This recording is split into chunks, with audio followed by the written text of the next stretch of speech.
Hey, this is Chase Sexton. You're listening to the MotoXpod show.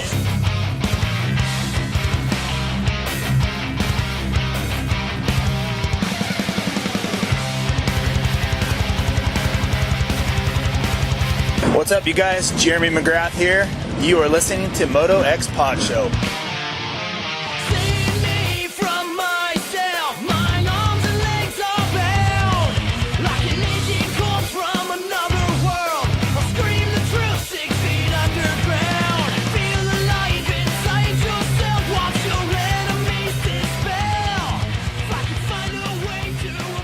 Welcome back to the Vital MX MotoXpod show, presented as always by Racetech and Yamaha Motor USA. We took a week off last week as I drove back home to Texas from California, but we're back in our Numo studio with a fun show lined up. Lots to get into. High Point was this past weekend. A lot of craziness, a lot of stuff to talk about. We also have some kick-ass guests tonight. Factory Red Bull KTM's Aaron Plessinger will be on. Then we'll have Muck Off FXR Club MX Yamaha's Mark Fineis, who actually led Moto2 of the 250 class 3 separate times. And then we'll talk to Derek Kelley from AEO Power Sports KTM. He's coming back. You know, he had some injuries throughout Supercross, leading into Supercross. We're going to check in with him. It's been a little bit. In studio, since I'm back in Texas, Scotty Thompson. What's up, dude? Yeah, I was thinking about that one was all. That's all you on. Yeah, that. but I was actually thinking about not unmuting you since you two wouldn't shut up before the intro. Yeah, well, glad to have you back in the heart of West Texas. Yeah, it's pretty miserable here in West Texas. Scotty, how's YouTube chat flowing tonight? We looking good? Yeah, we're good now that we got the audio fixed. But yeah, I wonder if they're happy that we did a show tonight on Monday. Yeah, I've had seen some comments. Steve rotated his schedule for tomorrow night because they our buddy Lewis just got into Atlanta about an hour or two ago from Majora. Steve was over there with him, so Steve will do a show with Lewis Phillips and Kellen Brower from Moto Online tomorrow night. Yeah. So they took our night. What's that look for, TJ? TJ's in studio, also TJ Smith here, part-timer. Our very first comment was MotoXpod show picking up the weight for Pulp MX left. That was from a 745 Moto fan. Yeah. If memory serves me correct, someone had the great idea to do that last week and was told pretty much that he's an idiot. Well, I didn't say you were an idiot. Scotty suggested it. And I was like, yeah, I'm not moving my show for Steve. Steve's switching. But I said, okay. ML called and he's like, you should just do it Monday night. And I was like, whatever, man. I mean, he's the boss. I didn't really want to do it. In the end, it's probably a smarter idea to not go up against Steve. But I didn't really want to switch. I more than anything, it's because like setting up guests. This was Saturday evening. I'm like, all right, now I got to try to get all my guests together. I got to get Sean, our graphics guy, all the stuff before Monday night. And I don't know if the guests are going to respond. Like our third guest didn't get locked in until a few hours ago. And then I've got to get all that over to Sean. So having the extra day is really nice. So that's kind of why I didn't want to do it. But here we are, Monday night. MotoXpod show, Vital MX MotoXpod show, and this is the Racetech Open Discussion. Racetech is the world's largest aftermarket motorcycle suspension modification company. They have over 35 years of experience providing factory-level suspension for the everyday rider. For nearly 40 years, Racetech has been supplying the motorcycle industry with high-quality suspension components made right here in the USA. From modern to vintage, Racetech is your go-to source for suspension performance. Racetech.com. You find out all the information you need to find your local service center, your local tech, all kinds of different specs on there. You can find your spring rates, et cetera, et cetera. Racetech.com. We appreciate them being on board. We're going to do an FXR casual giveaway in the email section tonight. So a hat, it's going to be like a Father's Day segment. Hat and shirt, we're going to do that. We'll ask for emails. We'll read them on the next show. We're sure to casually give that away. Yes, we will casually give that away. All right. I feel like High Point. What did you want more laughter out of that? No, I just thought it was good. Sorry. I mean, for you, it was pretty good. Yeah, but I was proud of myself. That means it's like mediocre. You're really funny is kind of mediocre on average. All right. High Point. I can't even argue. For me, the best outdoor race of the year so far of the 4 races. We were just talking, you and I, TJ, were just talking to Lewis. He's at the airport, as I said. And I said that he hasn't actually had a chance to watch it because he's been traveling. Right. And he's like, really? It can't be better than Hangtown. And so I said, aside from Moto2 of Hangtown and Chase's ride, I think it was specifically it's Chase's ride, that was amazing. But overall, and Hayden kind of did the same thing, both motos. Yeah. Not quite as far back, but I think this was the most exciting race. I literally found myself, Scotty, sitting on the edge of my recliner in there, kind of leaning forward, like watching, going, oh my God, what's going to happen? In all 4 motos, there was a lot of excitement. Yeah. So what were your thoughts? I mean, you agreed, but like what stood out to you? Well, okay, I'll say this first. I agree that was the most exciting race, but at the same time, yes, those races, all 4 motos had battles and all kinds of crazy stuff, but I feel like the outcome of everything in the end result shows that it's pretty much just going to be Hayden dominance in the 250 class and Jet dominance in the 450 class, because like these were the chances for people to beat him. And yeah, Hayden didn't win the overall, but he almost did. And Jet did what he had to. I mean, I know Chase went down, but I don't know. It looks like it showed like who's going to be the 2 dominant guys to me. I agree and disagree in a little bit, but TJ, what about you? Where are you at? I definitely believe that this is the first real chink in the armor that I've seen from Jet. The whole time I've been, Jet's going to win everything. And I think he still may win everything, but can you just imagine how hyped Chase is right now? You know what I mean? But then we've seen him like the last race where he just didn't pull off what you know what I mean? As far as like he does really good and then has a trouble. Yeah. So Thunder Valley did not go as what he was really sick at Thunder Valley, and that never really got out. Yeah. He struggled. Yeah. He was not feeling good Moto 1. Made some adjustments. He made some adjustments before Moto 2 at this race. That was interesting. Yeah. I want to talk about that too. But I'm going to give him a little bit of a pass last week. Okay. Because he did ride really good in Moto 2. Yeah. And was, in my opinion, before he crashed, faster than Jet. Last week. Yes. And then this weekend, he was faster. Now, Jet's a little bit injured. Right. I don't think Jet was doing what we always say where he's always just maintaining, because Chase was faster, but he made a lot of mistakes even before the crash. He made a lot of mistakes just riding that hard to keep up, while Jet, that's actually like a topic I want to ask you about. Jet makes it look really easy going that speed. Yeah. Chase makes it look really dangerous. Yeah, he's like he's on the edge. Yeah. That's a little bit just the way he rides, but he's working. It appears that he's working so much harder to go that speed. But at times he is faster. If he could figure it out, I'm not going to say Jet's just going to run away with this thing, because Chase can beat him. These were the 4 motos that he was supposed to win. He did. And he was faster. Yeah. But is he going to stay being faster? Obviously the Jet's improvement from Lakewood to this week was pretty significant. Sure. If he does that again, he's going to be back to form when they come back from the break to Redbud. And then the points leads. He's only 2 in front of Jet right now. So yeah, it's gonna he didn't take advantage of the situation that he had, and unfortunately, and I've been pulling for him the whole time. He's my guy, and he had the speed to do it, and it just for whatever reason it didn't go his way. And he may. I didn't tell Lewis this. He may be on the show next week. Oh, sweet. I texted him earlier. I was like, hey, I'm giving you a whole week. Chase is not very good about answering his phone. He doesn't love doing podcasts, I don't think. So I was like, I'm just going to ask you a week ahead of time. And he said, can I get back to you? So he did answer. We've had him on before. Yeah, but it's been a while. And he doesn't, I can kind of tell it's not, he would rather not do them. So we haven't had him on. He might be on next week. Heck, very tentative. You'd rather not do them. Anyway. So can I comment on that? Yeah, of course. I would say that it's like the difference between how tall you are and my height. If we had to run, let's say we were both physically the same fit, and we had to run, the speed, I would have to work harder to run your speed because you have longer legs, you could run longer. Where Jet's riding style is so smooth that I think that the other riders have to push themselves closer to their edge to get to, even though I believe Jet's probably on that edge more often than we realize because of his riding style.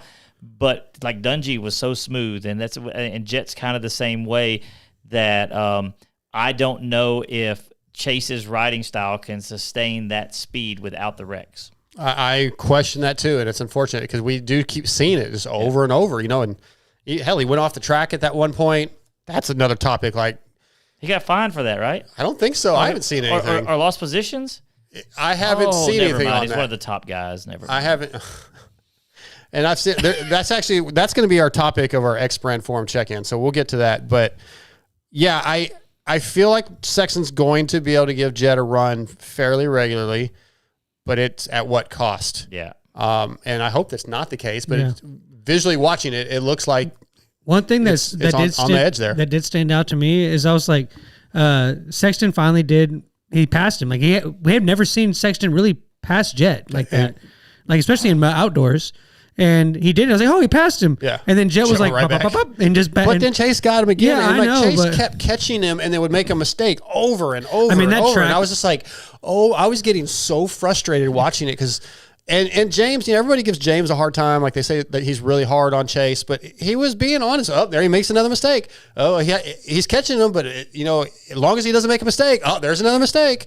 It was just one after the other. And Chase actually handled it really well post-race, but I would imagine aside, he's steaming at And that's himself. what I mean. His riding style, or you could call it ability or whatever, for him to go that pace, he has to be closer to his edge. It appears that way, yes. Again, like you said, maybe Jett is on the edge. Maybe that's almost the limit of him being able to ride like that, and if he goes any faster, maybe he gets sketchy. We don't know for sure because he wasn't pushing it overly hard this weekend with the shoulder and all the issues, but I think we're going to have a good battle to the end. Yeah.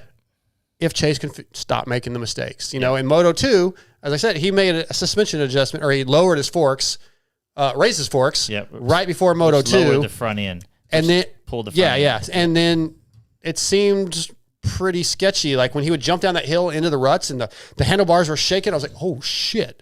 Like he took some of that stability away. But he may like that. Huh? He may like that. I don't think he did. I haven't heard enough post-race stuff with him. I just kind of watched the press conference. Yeah. And I got, he didn't know what it was going to do. And I felt like I didn't feel like it helped him much. I mean, obviously he rode good, so maybe it was okay. But that was a big change to make. Yeah. That with that short nose, he didn't even get to ride like a sight lap like that. He literally changed it after the sight lap. Oh, I thought they did it before. No, he did the sight lap. Didn't like it how it was, and like they changed it right there before the gate drop. And 3 millimeters. That was a lot. Yeah, and he was adding the fuel while they changed it because that's how close to gate drop it was. Another thing I kind of off of that I thought was interesting was, the Jett and Hunter gapped Chase the Moto 1. Yeah, that was impressive the way they just... and then in Moto 2, Jett and Chase did the same thing to Hunter. To Hunter, yeah. So it's like, which one of those paces? I mean, obviously Chase was more comfortable with his bike setup. Like, which one of those paces was like the track's different and everything? Second, the endurance and stuff's different. So like, which one was more hardcore? Is kind of what caught me thinking. Is like how you don't see that very often, where the guy that was able to run a leader's pace, the guy that wasn't able to do it in the first moto does it in the second moto, and the guy that did it in the first moto doesn't do it in the second. Like, you don't see that very often. I thought that was an interesting thing to notice. I agree. We'll talk 250s real quick before we get into the Yamaha Motor USA highs and lows. Ty Masterpool, Texas owned Ty Masterpool, wins the overall. Probably should have won Moto 1. I feel like he got too conservative. Yeah. And Hayden just really dropped the hammer. And his moto, if you go look at the lap times, Ty's lap times, Moto 1 and Moto 2, are almost identical within tenths of each of Hayden, plus or minus here and there. It was like one bad lap, I think, maybe two bad laps that Ty had that cost him a bunch of time. And then the last 3 laps, I think I wrote it down, I think the last 3 laps, Hayden just dropped like 4 seconds a lap to catch up and almost got him in Moto 2. But Ty is still figuring that bike out. Ty could be a force throughout the rest of the season where he might be the new podium guy. I don't know what the hell's happened to my guy Levi Kitchen. It hasn't been great, but maybe Ty's going to be in there to mix it up. I don't think it's going to really affect the championship unless Hayden just has a horrible, maybe gets no point somewhere, but it's interesting to see what Ty's doing and how good he got so fast on that bike. In my notes, I had talking about Ty. Does it give credence to all the Vitards and the people that say, give this guy a factory bike? Give this guy a factory Well, bike. even ML asked Mitch about it because, he's winning. Yeah. And he's looked good almost every week. And he just keeps getting better. So I don't know if the overall win gives him like where you should get a factory ride, but if he can continue this pace, I'm just saying podiums, we hear absolutely. it from guys. They're like, man, if he had a factory bike, he could do. Yeah. Not the rider saying that, but the fans saying, Sure. If X rider, you could give him a factory bike, he could be up there battling. Yeah. And like you said, he may not win every weekend, but does that lend it credence to? Yes, except for the fact that he doesn't do well in Supercross, and then that a 250 team really needs a guy that can conceivably do well in both. Hopefully he can get better. I think that's going to be the only issue is whether a team trusts him to do well enough in Supercross. But I guess why are you saying he doesn't do good in Supercross? Because obviously he had a ride years back and he struggled with it. But he didn't. He was on the 450 this year and didn't do bad. He was okay. But I don't think. Do you think that his results in the 450 class, if he'd have rode his 450 outdoors, would be where he's at now? I don't know. Five? I don't know. I'd say unlikely. Yeah, exactly. So that's what I'm saying. Like, kind of in a way, and I've never been one to be like, oh, put so and so on a factory bike, but I kind of have to, tip my hat to those people. Like, well, maybe they're right. I listened to that post race that ML did at after the races and stuff. Talked with Mitch, and Mitch kind of alluded to that. It's like, hey, he's like, yeah, this is great. This, is this going to get him a ride next year? He's like, well, it's like. He's on the right track. Like, yeah, I think he still has to do more. This one win is not, it's a great achievement. Long time coming. He's shown brilliance in the past of having the speed, but his ups and downs has kind of been the moniker around him. And he was kind of not necessarily due one, but like it was justifiable for him to get a win. And so now he's got it. He's got to do more to continue to earn the right to have that factory ride, I think. But it's awesome. I mean, the fact that it was the 300th win for Pro Circuit, it's just a cool story. Yeah, it was a very cool story. Mitch post-race talking about his dad passing away recently, all that added to it. Made me a little teary-eyed almost. So good for the team. Texas boy, too. Yeah. Yep. Try to get him on tonight. I've texted him 3 times since Saturday and no response, so he's not answering. I don't know if they allow them to use cell phones. Okay. We got to move on. Okay, go ahead. We're running low on time. Yamaha Motor USA, reputation for dominance. It doesn't happen overnight. It's built over decades. The YZ story is 50 years of iconic machines and groundbreaking innovations. Yamaha's new 50th anniversary edition YZs pay tribute to a half-century of championship-winning performance wrapped in stunning retro style. So check them out at YamahaMotorsports.com. Go to your local dealership. They are fire-breathing dragons that I could barely hold on to. Had a lot of fun riding mine this weekend. We'll try to talk about that maybe here before AP, but if not, we'll get to it at the end of the show. Your guys raced last weekend. You and I rode yesterday, 2 days ago. 2 days ago. You raced this weekend, Scotty, so we'll try to talk about all that. I want you guys to remember, before we get into the highs and lows, Vital MX does have a fantasy game. Go to VitalMX.com, click on the fantasy tab. There is a MotoXpod Show League. The Thunder Valley winner for the MotoXpod Show League was Firecast, and High Point winner was Jimmy A410. I'll get you guys emails out soon. I want you to join, have some fun with that. It's really cool to play. Okay, Yamaha Motor USA, highs and lows. What were your highs for the last week? We actually haven't done it 2 weeks, so I guess if you have highs over the last 2 weeks, TJ, tell me what they were. The highs are definitely were just getting to ride lately. I've been getting to ride a little more, and it's been really good. So, but if we're talking about the races, just that whole race, that whole weekend, that whole day, Saturday, was just great racing. You know what I mean? Like, practice was pretty decent, but all the motos, I think, was the first time that I didn't feel like fast forwarding through motos in a while. Okay. That's all you got? Yeah, that's big steps for TJ. I'm telling you. He hates Supercross. Well, he doesn't like motorcycle racing. Have you ever been to High Point? No. I was trying to get perspective on how crazy those hills really are, because it looks pretty flat on TV, but I know it's not. No, it's not flat. No, but I haven't been there, so I can't say how drastic they are. Shane Bagley sent us his highs and lows. This was, I don't even know when he sent this, so it could be from last week since we didn't do a show. But High Point Super Pass ticket. Crowd was lit. Pits were excellent. Wife loved the Super Pass because we had Wi-Fi, free food and drink, and private bathrooms. Had a great viewpoint as well as a huge tent to hide from the sun. Low, Chase. I just want to see Homeboy get some consistency and do what we know he can do on that bike every moto. Thanks, Shane, for sending that in. You guys, too, can send in your highs and lows or your suggestions for questions or guests or any comments, questions, top fives, etc. at MotoXpodshow@gmail.com.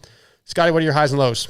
The highs were that I finished one of the, it's not the first time I finished. I finished the last one, but this one was way more tough. It was dust bowls. It was hot temperatures, 2 hours of riding. I finished. That was my high. Low was that I finished and I still suck. like my just finishing pace isn't good enough. So definitely need to be working out more. Yeah. And Did you have fun though? yeah, I had fun. I mean, it's weird. It's not fun. It's gnarly. Like I fell trying to go up this hill 5 times.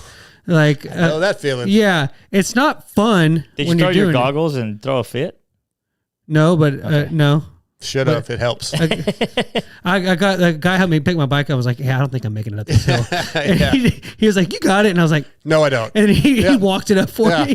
There, see, I feel almost the same as me. Yeah. Chris goes, you got this. No, I don't. I don't got this. No, I don't got this, Chris. I don't. But then, as far as the racing goes, the highs were just exciting. Did you yell exciting. Chubby Checker? No. Okay.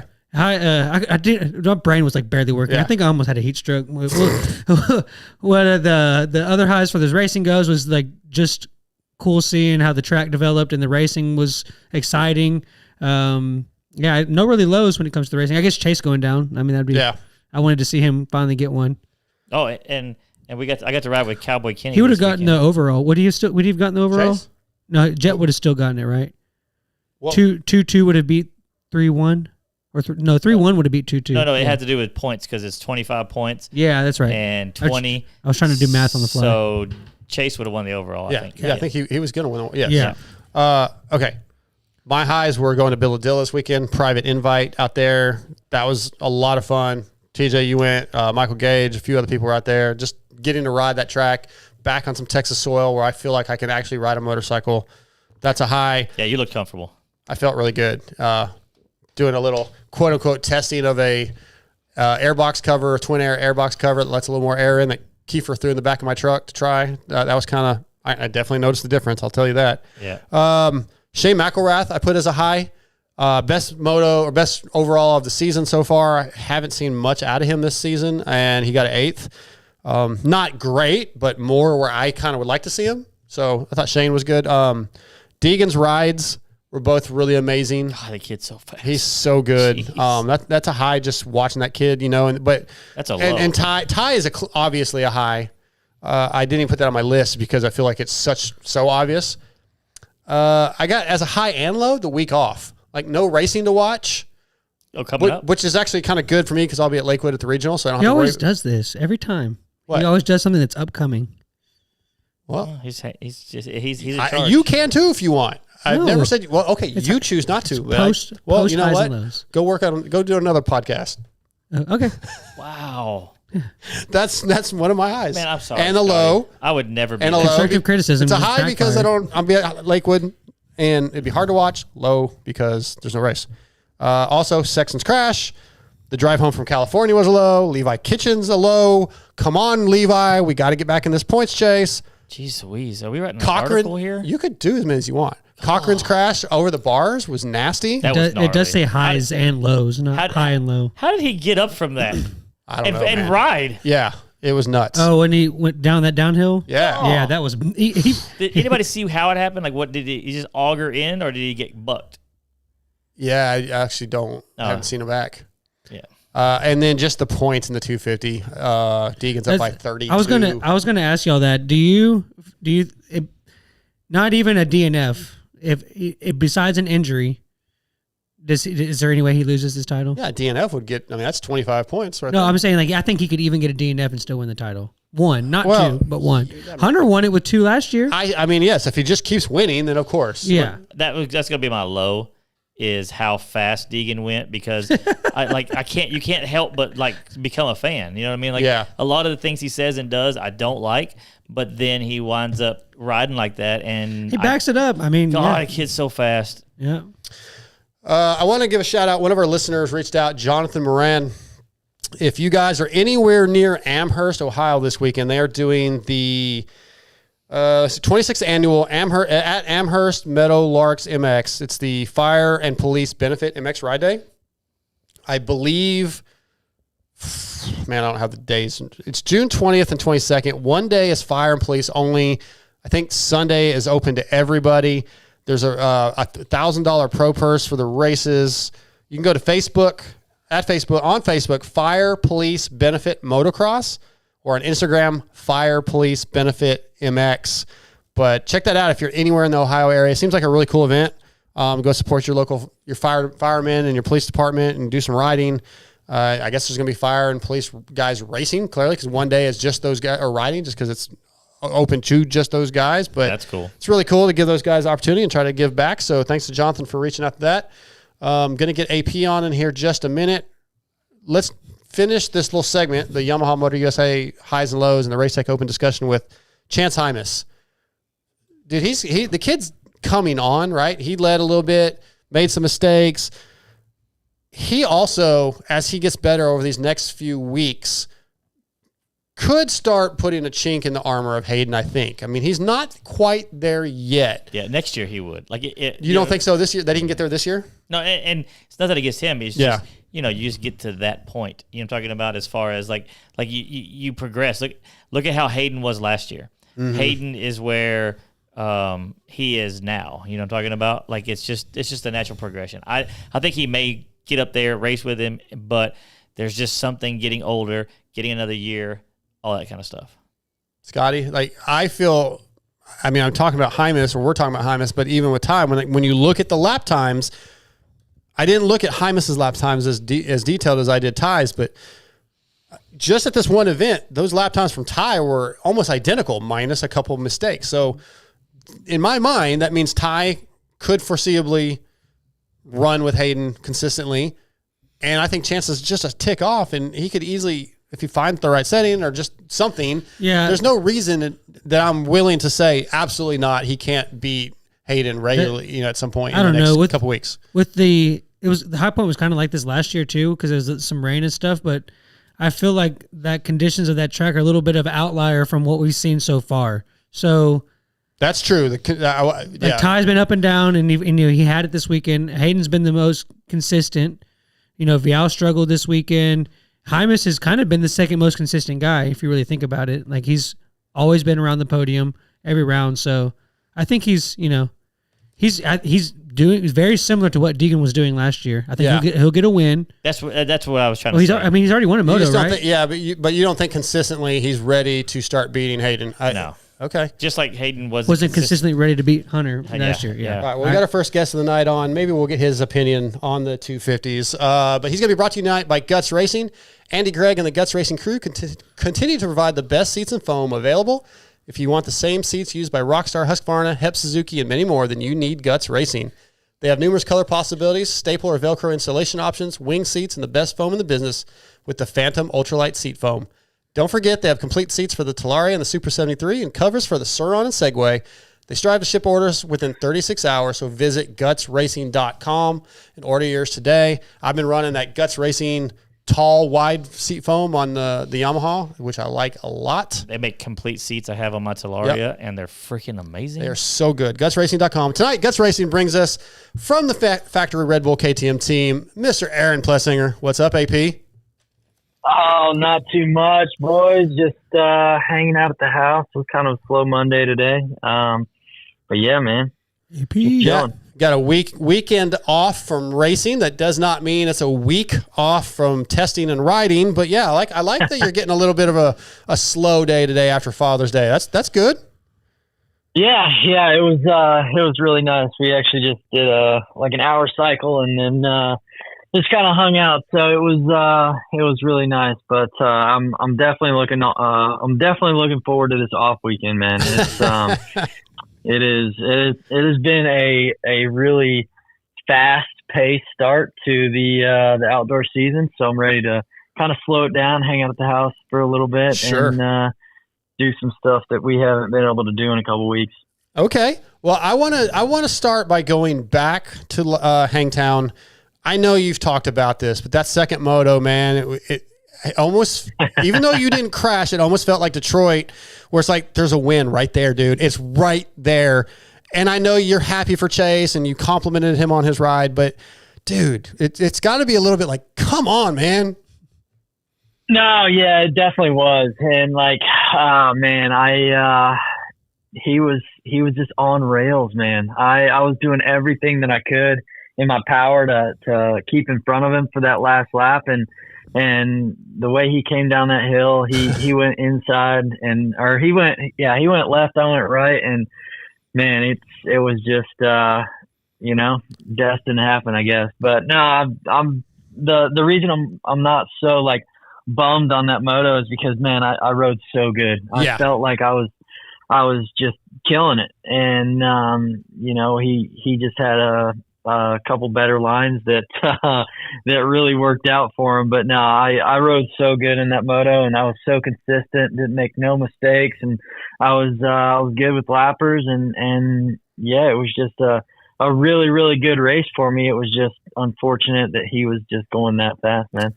So what about that particular moto, that moment, that day, that helped you feel so good? What was it? I mean, I'm sure it was a lot of things, but like, how do you bottle that? Because you made suspension changes or setting changes, I believe, before the next weekend at Thunder Valley. So what was it about that day? No, so actually, we went back after Paula, and we made a shock change that that the team had been wanting to try with me for a little bit. I had just been kind of putting it off because I felt so good on my bike, and we tried it the week leading up to Hangtown, and man, I went out the first moto, and I felt really good, and I felt like I had more to prove, but I just didn't have the start in the first moto. So I just told myself that I was gonna get the start in the second one. Okay. And I executed it pretty good. Got around Justin Cooper, and I knew I had to beat him because I think he got fourth or something in the first moto, or third, or I don't know. I just know I finished right behind him, and I had to beat him to get on the podium. So he was right behind me, and I knew I had to go because he was riding really good. And then I just kind of clicked off laps and just kind of rode like I ride down here at the Baker's factory, man. I just kind of thought about everything that I was doing. I squeezed the bike. I was just like pacing around my corners, and the bike felt so good. And I think that track was a little bit more dry, so my bike was set up a little bit more like Chase's, like front end heavy, and I could ride it like that there. But no, I just clicked off lap after lap after lap. And next thing I know, Jay was telling me, 3 laps to go. And I was like, holy crap, man, this might be it. And, and then, I didn't even see Chase, man. I saw, Hunter, I saw, Justin Cooper. And honestly, I thought when Chase was coming to pass me, I thought it was Hunter. Because the couple laps before, I'd seen Hunter. I was coming down one of the hills, he was coming up, and then the next lap I didn't see him, and then I guess it was Chase on the other side of Justin Cooper, and I thought Hunter was catching me, and I was like, no, man, like this cannot happen. And then when Chase caught me, like, it was not a better feeling, but when I saw an orange fender instead of a red fender, I was a little relieved. A little easier to accept. Yeah. But it was like, to get back to the question, like, it wasn't anything major. It was just like I went back to the truck after the first moto, and I was like, man, I can do this. I just need to get out front early and push. Okay, Scotty, TJ, my co-hosts are in here, and we all ride a little bit, so I'm going to use this what he just said this weekend when I go to Thunder Valley. I'm just going to say I have to get the start. Apparently that's how it works. He's trying to make Loretta's. So. Yeah, you're doing my regional emphasis on trying. But I'm going to go to the line and go, I have to get the start, and it worked for him. It should work for me, right? Yeah, you should. Confidence is key. That's what Kiefer keeps telling me. He's like, he told me I did the regional at Fox, and I sucked, but I went in not confident, like very, very low expectations. And Chris is like, give me a ton of crap. Like, yeah, you have to go in with a different attitude. So we're going to do Lakewood with a little different attitude. Yeah. I'm I'm in full support of that, brother. I appreciate it. Yeah. Well, hey, AP. So you were talking a little bit about the bike and how y'all have worked through that, and it has a lot to do with you guys are such an elite level, and to go that pace for that amount of time is nuts. And I know that a lot of people talk about endurance, and it's definitely a factor, stamina and training and all that, but we really don't dive into too much of how how you guys record that and how you guys analyze that. Can you go into more detail about like some of the numbers you look for? Obviously, heart rate's a thing when you're training. Like, what is the biggest thing that you keep an eye on and know that if you're in that area, that it's going to be good for you to have the right stamina? Yeah, I mean, numbers wise, I personally don't really look into that much. I mean, Alden really takes care of that for me. He knows where I need to be and what I need to do to succeed. But I personally know that if I'm out front and I'm not like huffing and heaving, like really breathing hard in the first 15, 20 minutes, that I'm pretty much going to be good for the rest of the moto. Like this weekend at High Point, I got a horrible start in the first one, and I actually collided with one of my training partners, Christian Craig, and that set me back. So I was coming back from like 25th, and I felt really good, and I was riding really good the first half of that moto. And then when Jade I think when I passed the halfway marker or whatever the dude puts out for halfway, my heart rate it still felt pretty low, and low for me is really low. Like I run on, like the last time I looked at it, it was like Supercross. We did a 20, and I averaged like 160 to 170. And usually most of the guys are like 190, 180, something like that, just like cruising. But when I passed the halfway mark and I was not like super fatigued, I knew that I could push as hard as I want to the end.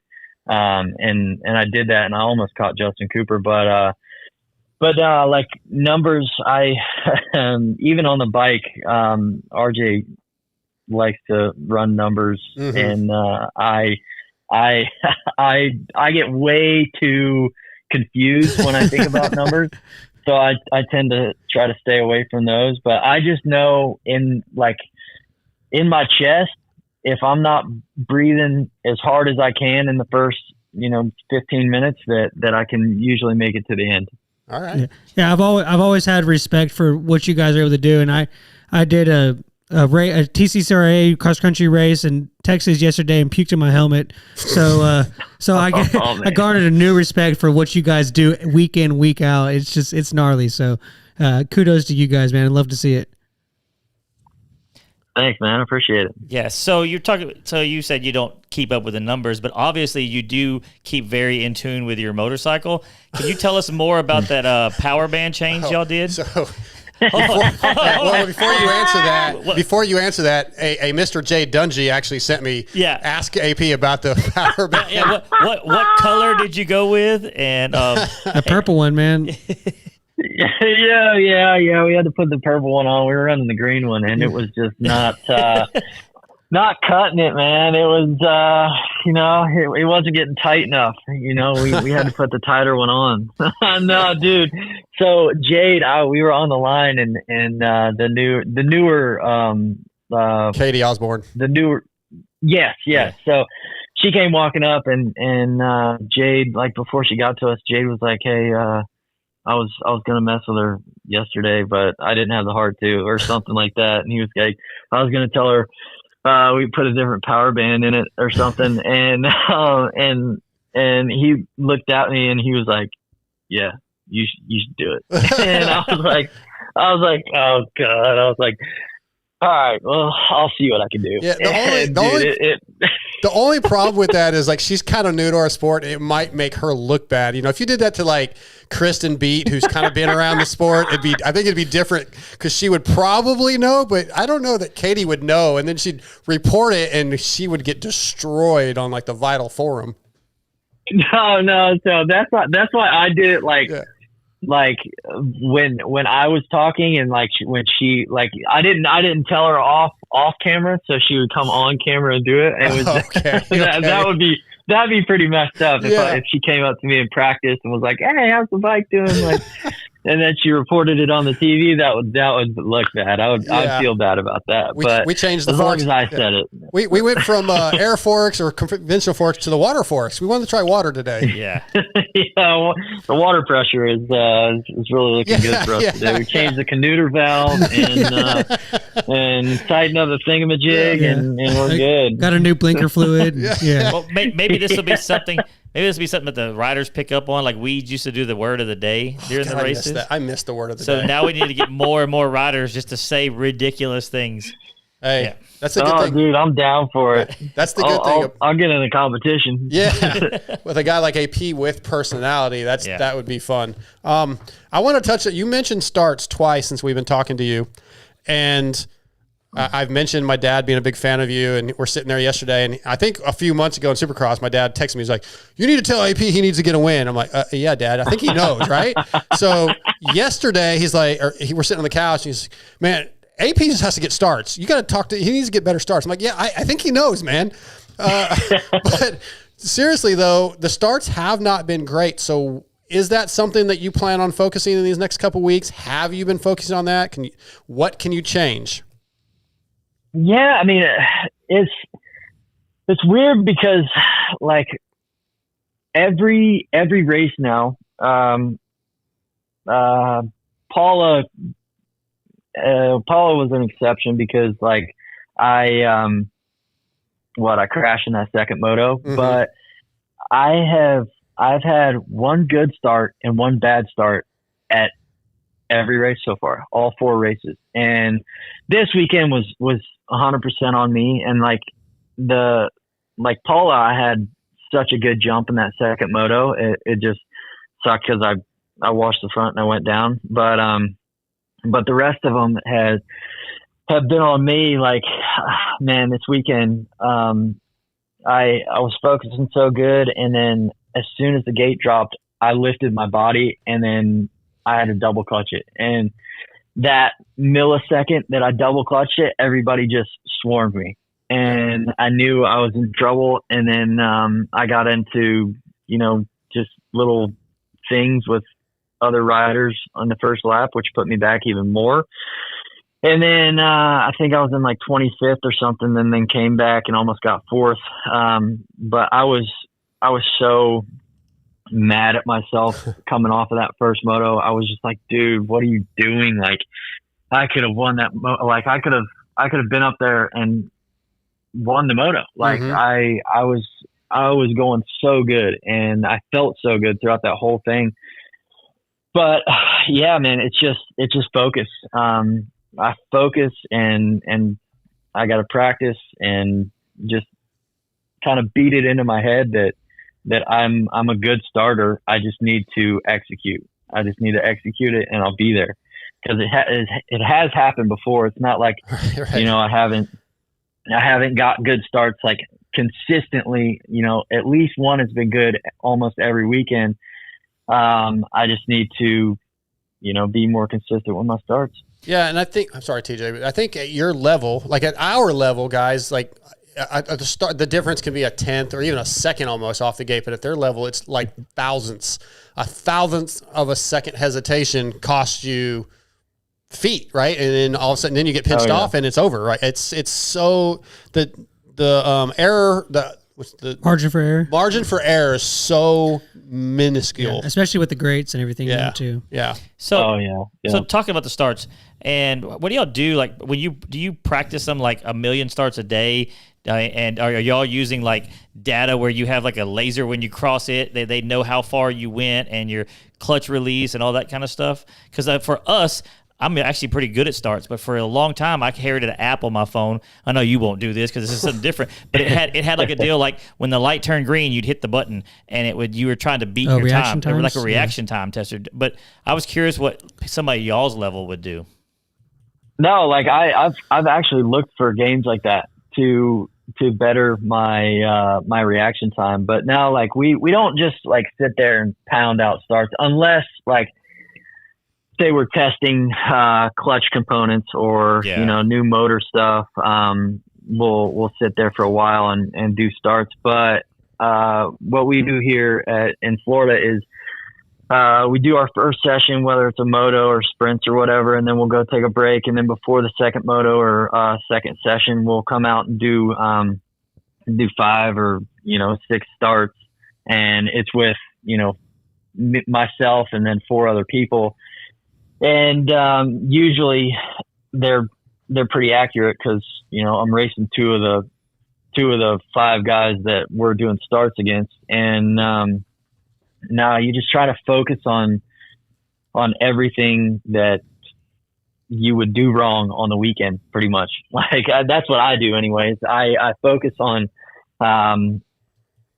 just body position, where I put my head. Like this last week, I was really focusing on keeping my chest down when I would rev the bike, because I watched a few videos and it almost seemed like I went down, I put my head down, and then as I revved the bike, my chest would start coming up, and when the gate would drop, I would be back. three quarters of the way up, and then that would ultimately make me double clutch it. So I went out there and just tried to keep my head as close to the bar pad as I could, and really sometimes I would touch my chest to the bar pad just to get that feeling of being down there, right, and keeping myself down there. So yeah, man, that's pretty much what we do down here. Well, you just go on the app store, just type in reaction time game,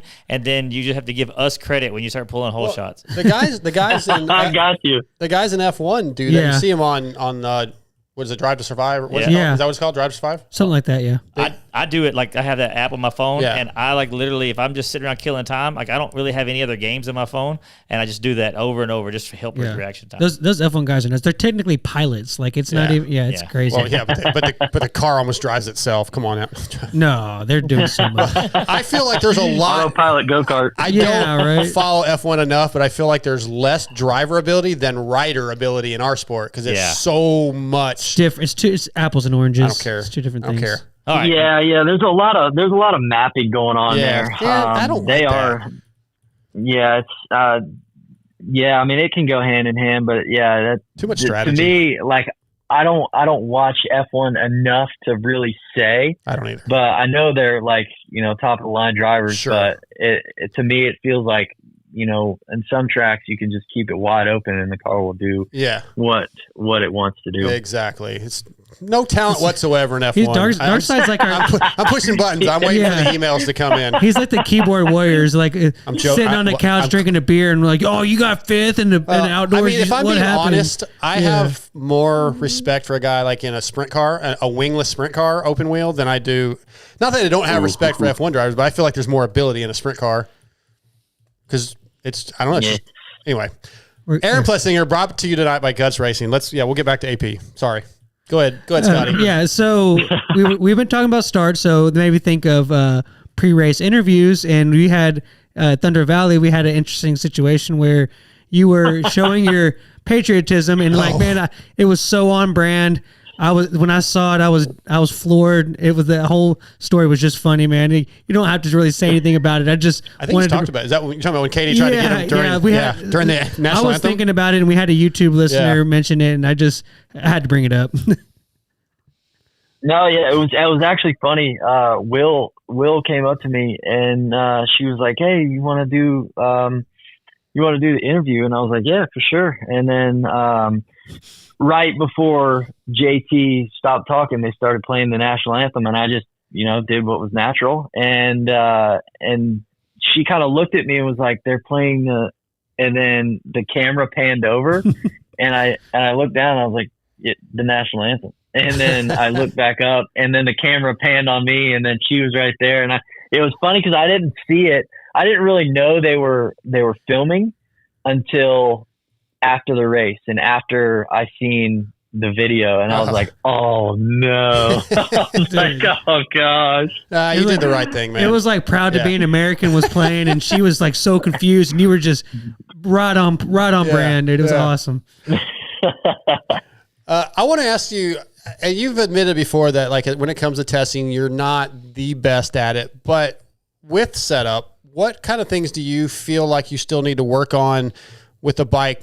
Like, this weekend's track prep was very different than the other 3 rounds, but where do you feel the bike needs to be improved on, whether it be braking bumps, your cornering, like what might be lacking a little bit, if anything?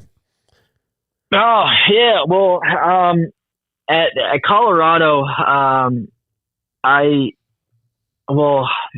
before that even, at Hangtown, I've mentioned before that my bike was kind of riding a little bit more like chases, like front end heavy. Yep. And I could do that at Hangtown because it was a more dry, hard packed track. And then we were going to Colorado, and I came back and I still had my shock that I had before Hangtown on my practice bike here, and I rode on that Tuesday, and I was just like getting frustrated. The bike wasn't working the way I wanted it to, and then I made the switch back to my old shock, and I rode the next day, and dude, it was a phenomenal day. It was unreal. Like I had my best lap times, and then I knew that the bike that I was on at the time would work good in ruts. And we were going to Colorado, so I thought, like everybody would think, there would be a lot of ruts in Colorado like there usually is. And so we went there, and it was pretty much the opposite. And my bike didn't work the way I wanted it to. And that kind of frustrated me a little bit. But then we came back here and put the Hangtown shock back on. And I had one of my best days again. We changed some settings and got the bike back to kind of chopper feel, and with that shock. And man, it feels unbelievable now. Like this weekend, I even told Ian and Roger that the bike feels now the best it's felt since I've been on it, and I feel so comfy. The results this weekend didn't really portray how good I was riding, especially in that first moto. But I told him, I was like, I don't want to change anything right now. Like okay. I love the bike right now how it is, and if we come across something in the future, we can try them. But as far as right now, I'm more than content on what I'm on right now. When you say the suspension's not doing what you want it to or working the way you want to, what areas is it not working well? Because that could mean a lot of things. Yeah. So the way I like my bike is low in the rear and a little bit taller in the front. Like I like the forks to be pretty stiff. I like a lot of front end feel, and then I like to have the back just kind of ride around lower and be a lot more less active, like dead feeling. That's just the way I've always ridden my bike. And at Colorado, I think I had it a little backwards. I think my forks were too stiff and my shock was just kind of blowing through. And I get confused a lot because when I want my bike to be one way, I tend to make, like, not really, like, I don't know, I tend to make it way more change than I need to. Too drastic. And, too drastic of a change. And that kind of messes the whole thing up. So I was kind of freaking out in Colorado, and we did that. We did that based on my comments, and I went out and kind of just floundered around and went 5.8. But no, I don't know. I don't know. I'm drawing a blank. Yeah, you're good. I just wonder if, like, you know, when the track's really rutted, like this weekend, or when there's braking bumps and you're jumping down that hill into the ruts, if that's where it's in situations where it feels unsettled, or maybe when you try to, you know, when you're in corners and it just doesn't settle the way you want. Like, it could be a lot of different things. So I was kind of wondering where in particular it was the worst that was really bothering you. But yeah, I think you answered that. Yeah. I mean, at this weekend it was perfect. Like, it wasn't really doing much. In Colorado, I felt like I was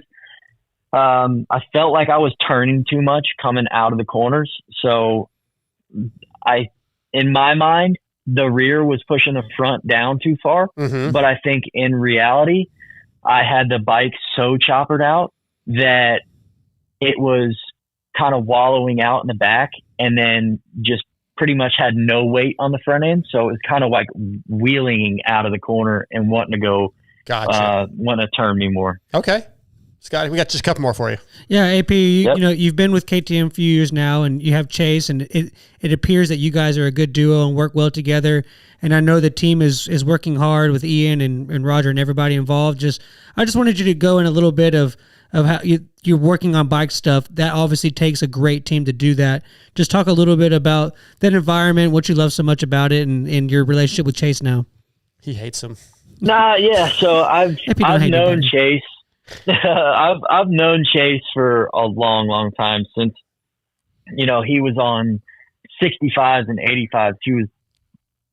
When he was young, dude, it was almost like an AC. You know, when he was young, he was so tiny, like he was so short, and I've always loved his style. Like, he's just been that kind of like bulldog with the elbows up and just put the bike where you want it. And he's always been like that. So I kind of watched him, like, growing up, and I was on 250s and he was on 85s, and he actually came out to California when we were both on Star, and I would chauffeur him around, and we would go to the tracks, and we'd be singing karaoke on the way to the tracks, and we've always had a pretty good relationship, and yeah, now that we're teammates again, it's been cool, man. There's a lot of jokes, there's a lot of fun, and yeah, I'm looking forward to more of it. But Ian and Roger, man, and the whole, you know, Red Bull KTM team, when I came over, they welcomed me with open arms, and it's been a family ever since, and it's just so fun and so lighthearted over there, and it's never like, you know, I'm getting yelled at to do one thing or this or that. It's always like, man, you're doing great, man. Yeah. Like, just keep doing what you're doing, and you'll be fine. Like, they've been such a help and such a big part of me in the past couple of years. How I've progressed and how I've grown. Yeah, I really don't think I could have made this big of a stride without, you know, a team like them pushing me to do it. And yeah, but from the suspension guy Ryo to Jade, my mechanic, and then Ian and Raj and Stephanie and even the truck drivers, Pat and Corey, man, we just have a good time, and we all have a good relationship, and it's just a family event every weekend, and I love it. It's just a good time over there. Yeah, I was in studio with Mathis last week on his show in Pulp, and we had Ian on, or he had Ian on, and Ian had some really nice things to say about you and what you bring to the table and the type of person you are. So they seem to have the same feeling about you, so that's really good. Let's close this out. Yesterday was Father's Day. We obviously had your dad on a few weeks ago. Tell us what you did this weekend with your kids for Father's Day, and maybe give us, if you have a good Father's Day story or just a good day of riding with your dad that you can tell us to close this thing out. Oh yeah. So, we didn't do too much on Father's Day, given that, Saturday night we drove to Pittsburgh and at 3 a.m, we had to get up and head to the airport, and our super. flight flew out at 5 a.m. So, so for Father's Day, we came back home. We got home at I think it was 8:30 or something when we got home. It was crazy. And I actually fell asleep on the couch, slept for a couple hours, and then the kids were awake when I was sleeping. And then as soon as I woke up, both the kids laid down, and one slept for 4 hours and one slept for 3. And me and my wife Kendall, we were just kind of sitting around what do we do? We don't have any kids running around. So we just kind of hung out, and then we watched the NASCAR race. It started at 7. So we watched that, and then, it was just a good, fun, relaxing day. But, nice. But no, I got tons of stories about me and my dad riding. But I guess I'll tell this one. That one time my dad was, it's not really like a Happy Father's Day story, but that's fine. One time me and my dad were riding, and my dad left his ring on. He always wears this it's almost like a gold or a brass wedding ring. Uh-huh. And I think we were somewhere in Florida. I don't know if it was Croom or somewhere just in Florida. And hey, we were riding for a couple hours, and we hit this ditch. It wasn't like a crazy ditch or anything. It was just in the middle of the trail. It wasn't nothing huge or anything, but as soon as he hit it, he pulled off to the right and pulled his glove off. And dude, his ring, I guess it caught the grip wrong.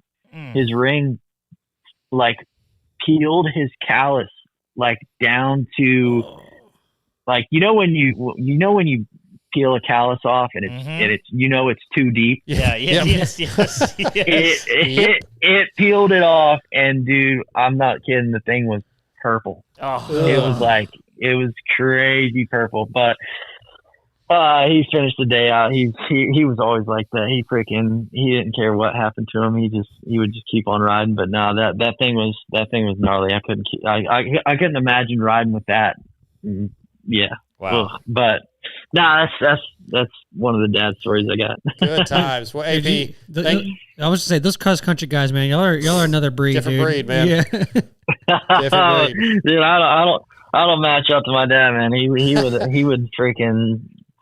Yeah. I don't know. He was one time he smashed down 11 fence posts with his head, and I think he ended up maybe breaking his collarbone or something. He hit a rock. I can't remember where he was. He was maybe it was Iowa or somewhere out way out there. Yeah. And he hit a rock, and he said he hit 9 or 10 fence posts and took them down with his head. And I can't remember if he got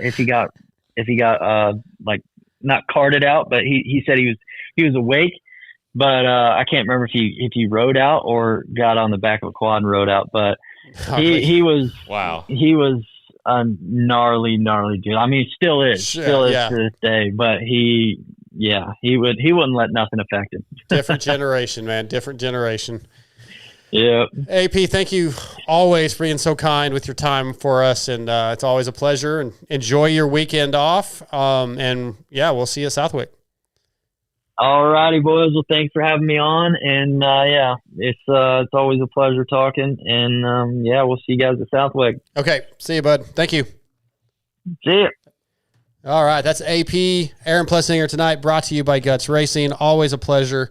When he first told that story, I was like, he said his dad's driving down. I was picturing him. Oh, doing headbutts? Yeah, that's what I thought. Everybody else was on the same page I was. Mr. Miyagi, then why would he do that? Yeah. What the hell? Then I was okay, that makes more sense. My first thought, terrible as it is, was he must be a heavy drinker. That was awesome. Thanks to AP for coming on. All right. X-Brand is your choice for clear vision and a leader in motocross and off-road goggles.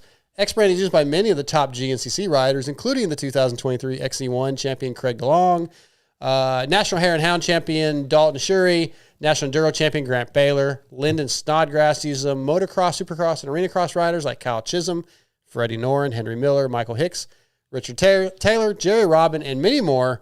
All trust X-Brand. Visit eksbrand.com or go to your local dealership. Ask for X-Brand, distributed through WPS. It's time for the X-Brand Forum check-in. Get that page up here real quick like. All right. The one I chose tonight was a forum topic titled "No Penalty for Sexton," posted by Big E. It says, Sexton goes outside the barrier, clearly off the track, and not penalized. Give Tom Vial his points back. There's a mixture of responses. Rules state that if you gain an advantage off the track, you can be penalized. I don't think he gained an advantage. So, I mean, you don't want to let me finish reading these? Oh, sorry. I thought you were done. Basically, calm down. He didn't do anything wrong. Anyway, so I'll just go ahead and cut it short so you can. I mean, excited. I thought you were just talking. I didn't realize you were reading it. I thought you were just talking. I thought you were talking your opinion or whatever. I didn't realize you were no. I was there. reading some of these comments, Yeah. but people are on either side of the fence. Some people think he didn't do anything wrong. Oh, he was on a hill. He had to accelerate. Yeah, man. I feel like I thought when it happened, I was like, that's a penalty, dude. He didn't let off. He didn't let off. That's the thing, and he didn't turn and look. That's the thing that saved Deegs as far as on paper wise. I know I make jokes all the time about, you're famous, you're going to get whatever. Or you're a superstar. You're a superstar. Yeah, you're going to get. But he didn't turn about. I think if he'd have turned and looked at least, turned his head, I don't think it'd have been as egregious. But I mean, yeah, what do you do? Well, I personally feel like if the rules are what they are, I feel like Hayden should have been penalized, and I feel like Chase should have been penalized. Yeah. I don't think it was really any different than what Tom Vial did. You've got to be a little more consistent. You can't be completely consistent every time necessarily, but you got to be a lot closer than they are. Well, I don't even think they said anything. And I could be completely wrong. Maybe I missed it. Maybe he did get penalized. No. Not that I've seen. I looked. Okay. They didn't have anything on the result pages or on the or at least the AMA. You know how they put out a deal every week. Yeah. I don't think anything happened, and I'm kind of surprised that even Jet didn't mention it. Yeah, probably because Jet won. But had he not won, he might have been. Yeah, Scotty, did you have any thoughts on it when it happened? These guys are going as fast as you humanly possibly can on the conditions of that course, and they're going to go off the track sometime. And I guess because one person got penalized and the other person did at the beginning of the year, and it's become like a topic now. They're going to go off the track, man. It happens. Yeah, dude. I mean, the main thing is you can't gain an advantage, which I don't know that he did. I don't think he did. He didn't But you also have to enter safely. He didn't cut Jet off. He didn't. But he didn't look. He could have. Which he's they pretty know. freaking aware. He's got his peripherals. But it does. No. But you I still swear the rule says you have to slow. You are supposed to slow. You're supposed to slow down. You're supposed Period. to. I mean, it was a bang bang kind of deal. He was off. Well, that's and the he was back problem. on. That's the problem. But I truly feel if he were to slow down, it would have been more dangerous. Well, okay, so because he really didn't disrupt his momentum. He just took a weird line. Dangerous for who? Honestly, the people the reason that there's a penalty. You maybe at the very least, and somebody on that forum topic mentioned this too. Let Jet go by. Get over the jump. When you let him go by and work your way past again. Give him the advantage back. Easier said than done. But. No, it's not. You just stop the throttle and you go outside. Let him have the lead and then go back to work. Yeah. I mean, if he did that, it's no, fine. I know he's not going to do that. Then maybe there should be a penalty for going off the track. You're supposed to stay on the fucking track. If you're driving, Scotty, you can't just ride off the track and stay on the throttle and be like, "Oh yeah, man, it's okay. I was safe about it." But if you're going down the road and there's nobody on the sidewalk and you drive on the sidewalk and you get caught, you know what? Nobody was there. Yeah. You're fine. I didn't lose any time. It's all good, man. How does all of a sudden turn on me? Because you're basically saying it's no big deal to go off the track. No big deal. No, but it is. And sometimes I guess it's case by case, which is how they treat it. Be. It's not. Yeah, it can't be. That's the problem we have with the AMA. Then they get the AMA, they look at it, and then there's all these different opinions, and it's never consistent. It changes well, this time he did that. Well, that time he did that. Well, no. It's so gnarly. There's so many ruts, so you can't expect them to constantly stay on the track. Yes, you can. Yeah, you can. Well, if you can't stay on the track, you slow down. Then you get a penalty, or you slow down. You got it. I think at the very least, if other than you let Jet by, or you clearly have to let off the gas and look back, and Jet would have went by anyway, and you get back on the track and continue. You made a mistake. You ran off the track. You should be penalized for that. Here's the thing. In my opinion, had he turned like that and then looked over and then just hopped and barely made it on top of the jump, which he cleared clean, then it would have been like, oh, that was the safest. He took the chance. But I mean, think about how many times he didn't know if somebody was there, how close Jet was. I mean, we know we feel that, but Jet could have been right there. I don't know. I know it kind of contradicts myself, but in saying all that, when I did see it, I was like, oh, he's probably going to get docked for that. Darked. Gonna get darked. Yeah. I'm surprised that's not a freaking verb. But you gotta put in Chase shoes. Like that was the first time he passed Jet in like 2 years. I don't know what he's that not matters. gonna just let him by. Like yeah, you can't. What happens if he lets him by and he doesn't get penalized? Then he shouldn't have ran off the track. Then he looks like an idiot. Stop acting like an idiot. How am I being an You're idiot? the idiot. The thing Don't is, be an idiot. Changed my life. he screwed up. And if he would have been like, oh, sorry, I didn't mean to do Dude, it. we're gonna take my buddy Michael Gage, who all the time finds lines outside the track, cuts the track. Oh, there's no tire there. There's no. You know where the track is. Yeah. Okay. You have to stay on the damn racetrack. Let's say you type an article and you miss one grammar pronunciation, and you're like, I should be penalized for that. And you're, which I was, but you don't do all the time. and it's already published and everything. Yeah.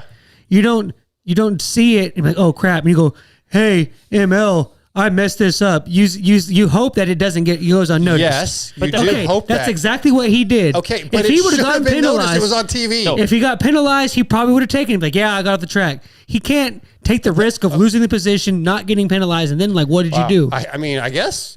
Like if I tell Doc next time you race Supercross, just rip around the whoops and hope nobody sees. He's done that. Jeff Alessi. Yeah, just skip them every lap and hope nobody sees. Yeah. You don't have to stay on the track. You didn't intentionally put the grammar error in there, but it happened and you realized it later. Between a grammar error and it would be. I'm just trying to use an analogy. I understand that, but but I don't think that they're equal to the deal. It's more doesn't like have to be equal. It's an analogy. with my analogy of driving on the sidewalk. Yeah. Yeah, it was much better actually. Well, y'all were. Yeah, even if I could Look, be dead right about something, y'all would still say I'm wrong. So Not necessarily. But like the idea is to stay on the track. If you make a mistake and go off the track, you should not gain a position or keep the position the exact distance you made a mistake. The other guy had to go through the corner, had to stay in the rut. You should have some kind of variance because of that. Otherwise, why not take that line every lap? Yep, that's the thing. I'm going to skip that corner. I'm just going to cut this little corner because it's then that there. would be intention. There's There's a incidental and an intentional, and that's the difference. That is a difference, but I totally disagree with you. If he was doing it every lap, then it was obviously intentional. If he did it one lap, it was an accident, and he did it. He got Give us back your on. thoughts. MotoXpodshow@gmail.com. Tell us why Scotty's an idiot, and I promise you, we will read them on the next show. I was surprised that he did not get penalized. Yeah, he should have been. Okay. All right, what's next? All right. Barnett clutches, clutch performance of the week. Barnett Dirt Digger clutch kits have 75 years of experience behind every kit. Engineered for maximum performance, Dirt Digger clutch kits feature friction materials formulated exclusively for Barnett. Get yours at barnettclutches.com and get 10% off. Use promo code VITALMX, all caps. Guys, if you're riding, you're burning your clutches up, you're wearing them out. Eventually, you're going to have to replace them. And Barnett makes good clutches. Barnett clutches makes the best clutch plates dirt diggers in the business, and they're part of the MotoXpod show. So support us by supporting them. Use that code, save a little bit of money, and then let us know that you did it. That'd be really, really cool. All right, so who wants to do their clutch performance of the week first? Scotty, TJ, or me? Anybody? Going once, going twice. Go ahead. Go ahead. Okay. So we can make up ours after you do it. Sure. Again, Ty Masterpool is the most obvious clutch performance. Absolutely. Okay. So I skipped that one. It's Okay. too obvious. Deegan, pretty freaking obvious with the comeback ride. I went with Julian Beaumer. I didn't even see how he was. You haven't seen much out of him all season, right? Right. Moto 1, he got 6th. Moto 2, he went from 14th to 8th, I believe, with a 6th overall. It's his best result of the season. Thought that was a really good ride, so I'm giving him the clutch performance of the week. Came through traffic a little bit. I actually saw him. I saw the bike on TV a little bit. Saw the name kind of moving up on the ticker. So yeah, he's going to be my clutch performance of the week. Julian Beaumer. Yeah, I'm gonna unfortunately have to go with Deegs. Because you didn't do any research? And just No, like, because like that kid is just so fast. I got another one I just thought of, but go ahead. Yeah, go ahead, because Scotty's That's all you got? attention. That's all you got is I'm two listening, digs so fast. doing that's my why? job. That's it. You have to look at it has the clutch performance. I mean, Okay. he went from he kept saying dead last, which he was never dead Right, last, but he went from way back every time to come up and almost got that way. I don't know. It's Can I give my good friend Lewis Phillips a clutch performance for going back to the GPs? no, it was Where he easy for him. didn't know how he's going to be welcomed. Oh, he knew. He He's went over listening. there, He knew. went all in. Steve Mathis followed him around like a puppy dog from what I heard from some of the other people there. Oh, And, Lewis was, everybody knew oh, Lewis. you haven't listened to the review. with I him haven't and- listened to it yet. Oh, yeah, they talk about it. Oh, okay, good, Yeah. good. But he went over there, crushed it from everything I've heard from I talked to him. He said it was a really good day, one of the best weekends of his life. So, He was really excited on the yeah, review. I'm going to give Lewis clutch performance of just coming in clutch for Vital MX Nope. with I think it's clutch performance MXGP. if he brings that positivity back here. That's going to be the clutch performance. like the ability and the work ethic and the Absolutely. quality of work is there. Second to none. What you just said though, the Enthusiasm. not the enthusiasm, the confidence. Confidence, there you here is where he's got to work a little bit. But once he gets that and realizes he's just as good here, Vital MX is going to be. Yeah, I can help crushing. him with that if you ever reply to my text. Well, he doesn't like you, I know. Yeah. Scotty. My clutch performance of the week is our chat, because they all clearly agreed with me after that last topic and said I'm the smartest one on the show and that I'm smarter than you. So clutch performance goes to the chat. Is that Sport and Wood? And No, it actually wasn't. No, it wasn't actually Sport. was. It wasn't. It was Mr. Ike in Omaha, and then Sport agreed with them. of course he did. But he didn't say it. He didn't start it. It was Yeah. somebody else. So, yeah, Well, clutch performance. the people in our chat are idiots. No. Here we go. Stop acting like an idiot. You're the idiot.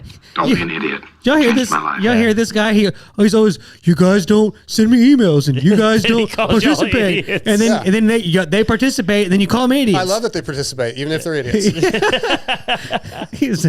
Now I understand why Lewis gets so frustrated. There's never winning with it. He's in Send some freaking emails. he's a new circle. If you truly believe that Scotty was right, send me an email at MotoXpod@gmail.com.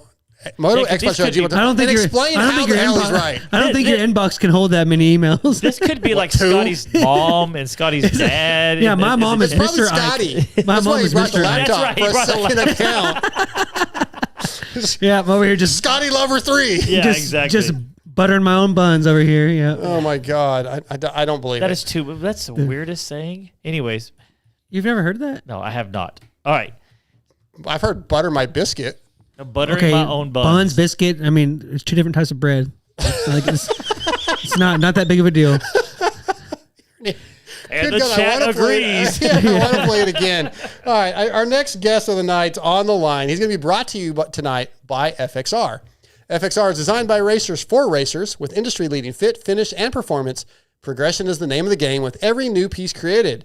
At FXR, we push our brand to the next level to provide you with the best product possible.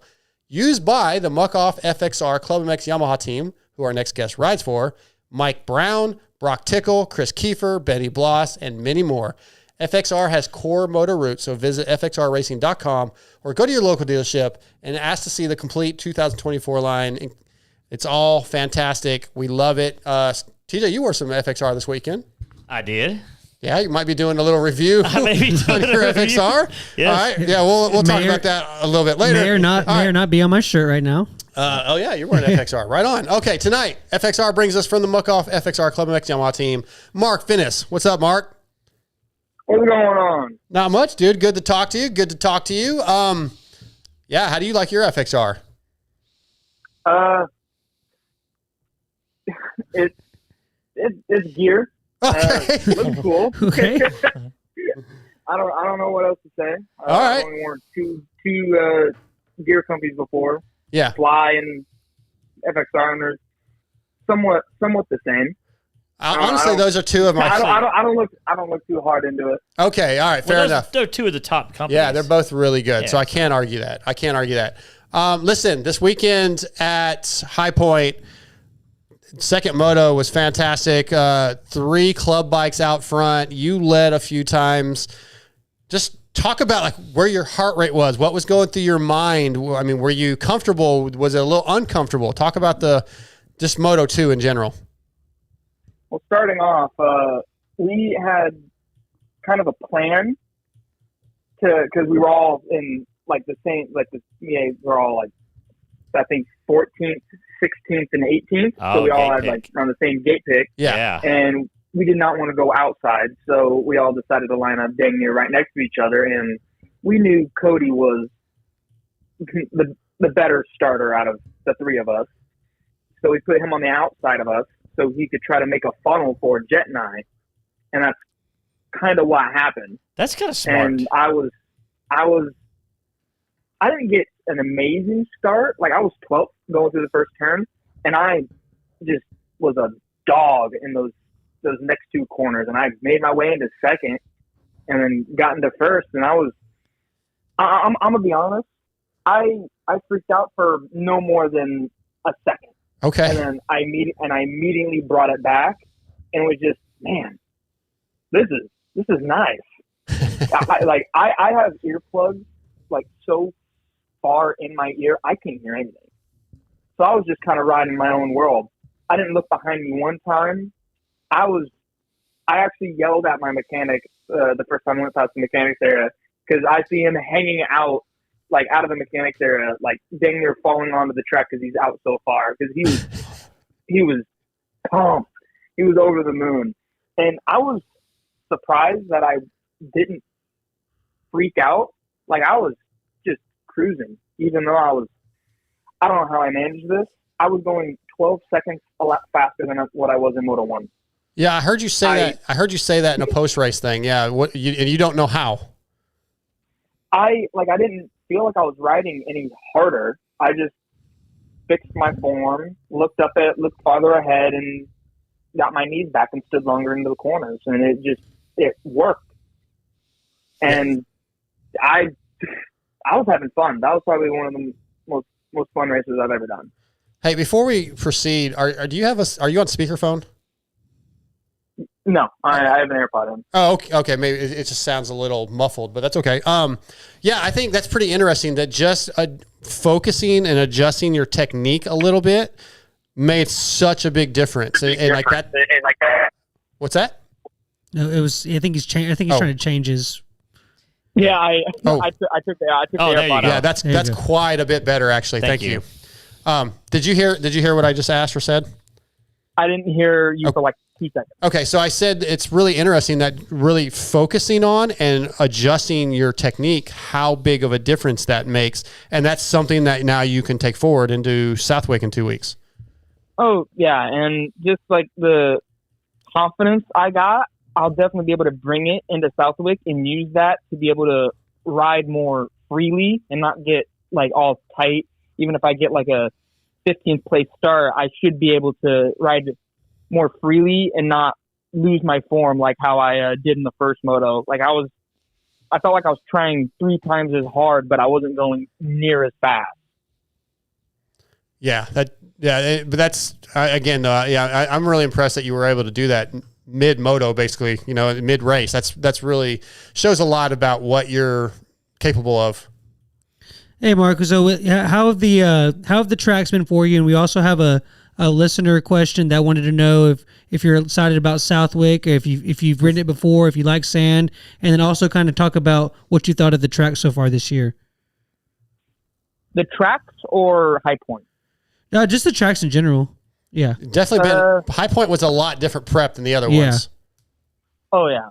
High Point was super skinny ruts. Like I liked it. It was more East Coast dirt than it was East Coast, but it was more my type of dirt than in that California and Colorado.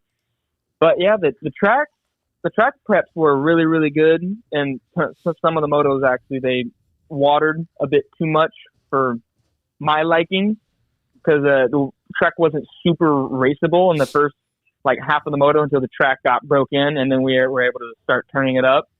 So it was a bit wonky on that, but otherwise the tracks have been really, really good. Actually, I'm not a huge fan of smooth, tracks, I like a track that's deep and rutted and huge braking bumps, because then I can start like hopping and popping around and jumping in ruts and stuff. And Southwick, I love the sand. I've never been to Southwick, and I know it's one of the gnarliest tracks in the whole circuit. But I'm pumped for it. I love playing in the sand. So are you going to get some time in that sand track? I guess you used Zacho's track back in the day out there at Club. Are you guys going to ride that a bunch in these next couple of weeks? Yeah, we're actually going to ride it on Wednesday and Friday. I've seen it, haven't rode it. I heard it's nasty. It definitely gets there.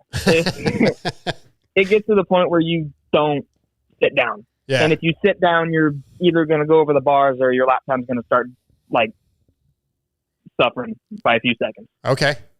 Yeah, I'm out on the sand. It takes too much effort. But are you so besides that, is there any other tracks that you're looking forward to? And like have you had to adjust how you do your setup for each track? So are you kind of running one like setting for everything?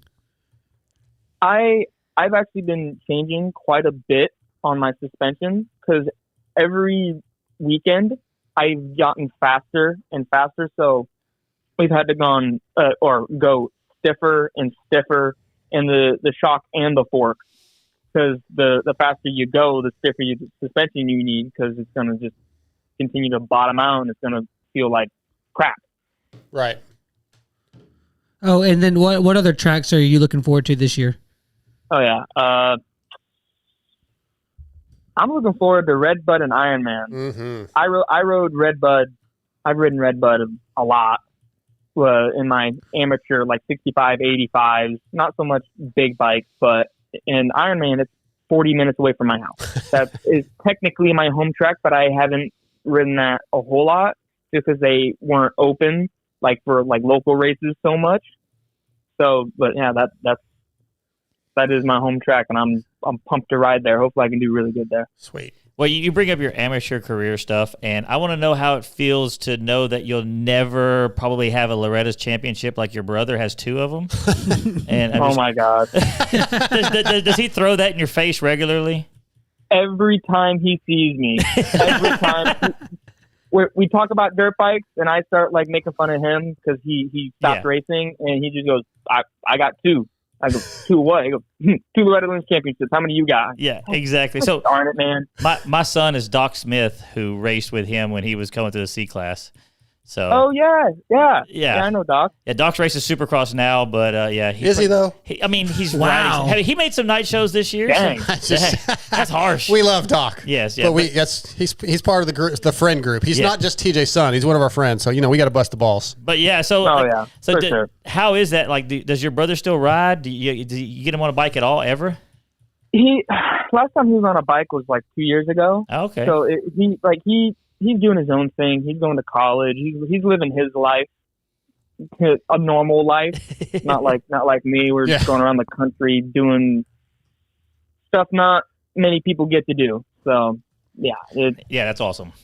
I just had to bust your balls too because I figured he would, because you probably don't remember me, but I remember when you were little on mini bikes and stuff like that. So you're always going to be that little kid. Yeah, I keep telling my friends, it's like whenever I'm going to sign up for that like 25 plus or like the vet class just to get it whenever I'm old, and I'm going to get one. I'm going to get one before I die. That's I'm awesome. getting one. You gotta get 3. You gotta get 3. Yeah, you gotta beat your brother. You gotta get 3. One up my brother. Yep. Yeah. But I gotta go 2 years. Then I gotta go for 2 years. Yeah. 2 years. Or just 2. Yeah, I guess so. Yeah. But you've got championships at other ones, right? Like I think Ponca and Freestone, Springading, maybe. I have championships at every amateur national except for Loretta's. Well, and Daytona, but Daytona's an enduro cross track. Well, I'm going to get Doc to give you a hard time about that one because he does have a Daytona Supercross championship there. So. Oh my goodness! All the boy. C-class riders are one up in me. Hey, I'm going. Well, I don't know if I'm going. I'm going to the regional for 45 plus this weekend, so I may be going. It'd take a miracle, and probably a miracle on top of a miracle for me to win. But You've been talking about how you're going to fix your attitude, and I'm you talking still about. have it. I'm talking about going to Loretta's and winning. Yeah. Oh. Well, Mark is going to be like the next Brownie. It sounds like he's just to beat his brother's record into the ground. You know, just keep racing them. There'll never be another Brownie. Mark, you've said a few times, I believe, that like riding with these guys that are quote unquote superstars of sport really doesn't bother you. It's just other guys. You're just out there racing. But this is your first full season outdoors.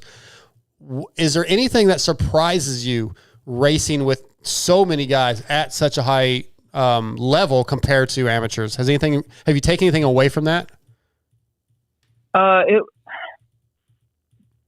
so much like the guys I'm racing with, just how long I'm racing with them. And at that speed, like at the local races, like the longest we ever went was like, or at the amateur nationals, it was like Loretta's 25 minutes. Yep. Which seems very minuscule compared to the 35-minute motos times 2. Sure. In one day, and you got qualifying. But yeah, the racing isn't the issue. It's more so the qualifying. I can't manage to qualify to save my life. I was 32nd, barely making it in without going to OCQ, and then I go out and leading laps and staying into the top 3 with little to no issue. Yeah. Except I hit a banana peel. What do you think that is? Like TJ mentioned his son Doc, and Doc is a guy that it takes a while during qualifying he has to build his way into a fast lap, and you really can't do that at your level. Is it something like that, or is it something else? It's for me, when the gate drops, I get into an entirely different mode. I think it's just more adrenaline, because in qualifying it's more like practice to me mentally. I know it's not, but it just feels that way. But when the gate drops, I feel stronger, zoned in, and I'm just more aware of everything and not so lackadaisical. So I definitely need to get that fixed, because gate pick is a big thing at some of these tracks. But at least you know what you need to do, though, right? I mean, that's if you were sitting there going, I don't know, man, that would be a lot worse. Oh yeah. We'll definitely be working on it these next 2 weeks. All right. Yeah, and I think that's something that you get as an amateur. But even like Scotty this weekend or last weekend, we raced, and he said you're much better. Told me I was a much better racer than rider. I think that may actually, in the long run, serve you better, right? It also helps when you're in stealth mode on an electric bike and have no idea that you're know coming. he's there. Yeah. I passed him like he was sitting still, so that's all. That is not, you hopped over 4 rocks. He doesn't care. And stole my line. That's different. We'll talk about that later. Yeah, but do you think that can be an advantage? As you that you have the speed in the races, that you don't have to. I know you want to get good gate picks, but does that give you the confidence coming into the race? I guess is what I'm saying. Yeah, like I qualified, like I said, 32nd. I was just making jokes the entire time. I go, watch, I'll just magically make up. Like I threw out a number like 8 seconds. I'll just magically make it up, and that's usually, well, that's not what usually happens. But I do go quite a bit faster in the motos, because it was actually the opposite when I was doing futures. I would ride so good. I was one of the top guys here, speed wise. And then I could not put it together in the races. I was not able to. But then I totally made a switch, which I'm glad. I'm super happy about that. That now I can actually race. Yeah, I guess that's definitely a positive. Yeah, we I was going to ask you. We also had some listeners that were interested in how the ride at club's been going, and what your plans are with them next year, if you have any or can say. And anytime we have a club guy on, I always got to ask about Phil's stories, because Phil's my guy, and I love hearing how he gives you guys a hard time. Yeah, I don't have any plans with anybody. I'm just doing this season with them, and if I do well enough, hopefully I get another deal with them, or someone else will hopefully pick me up, so I'm able to keep going to the races, because I love racing. Mm-hmm. But Phil, some of the stories I can't say on here. Yeah, you can. I clicked the "No, it's not made for kids" button. You're good.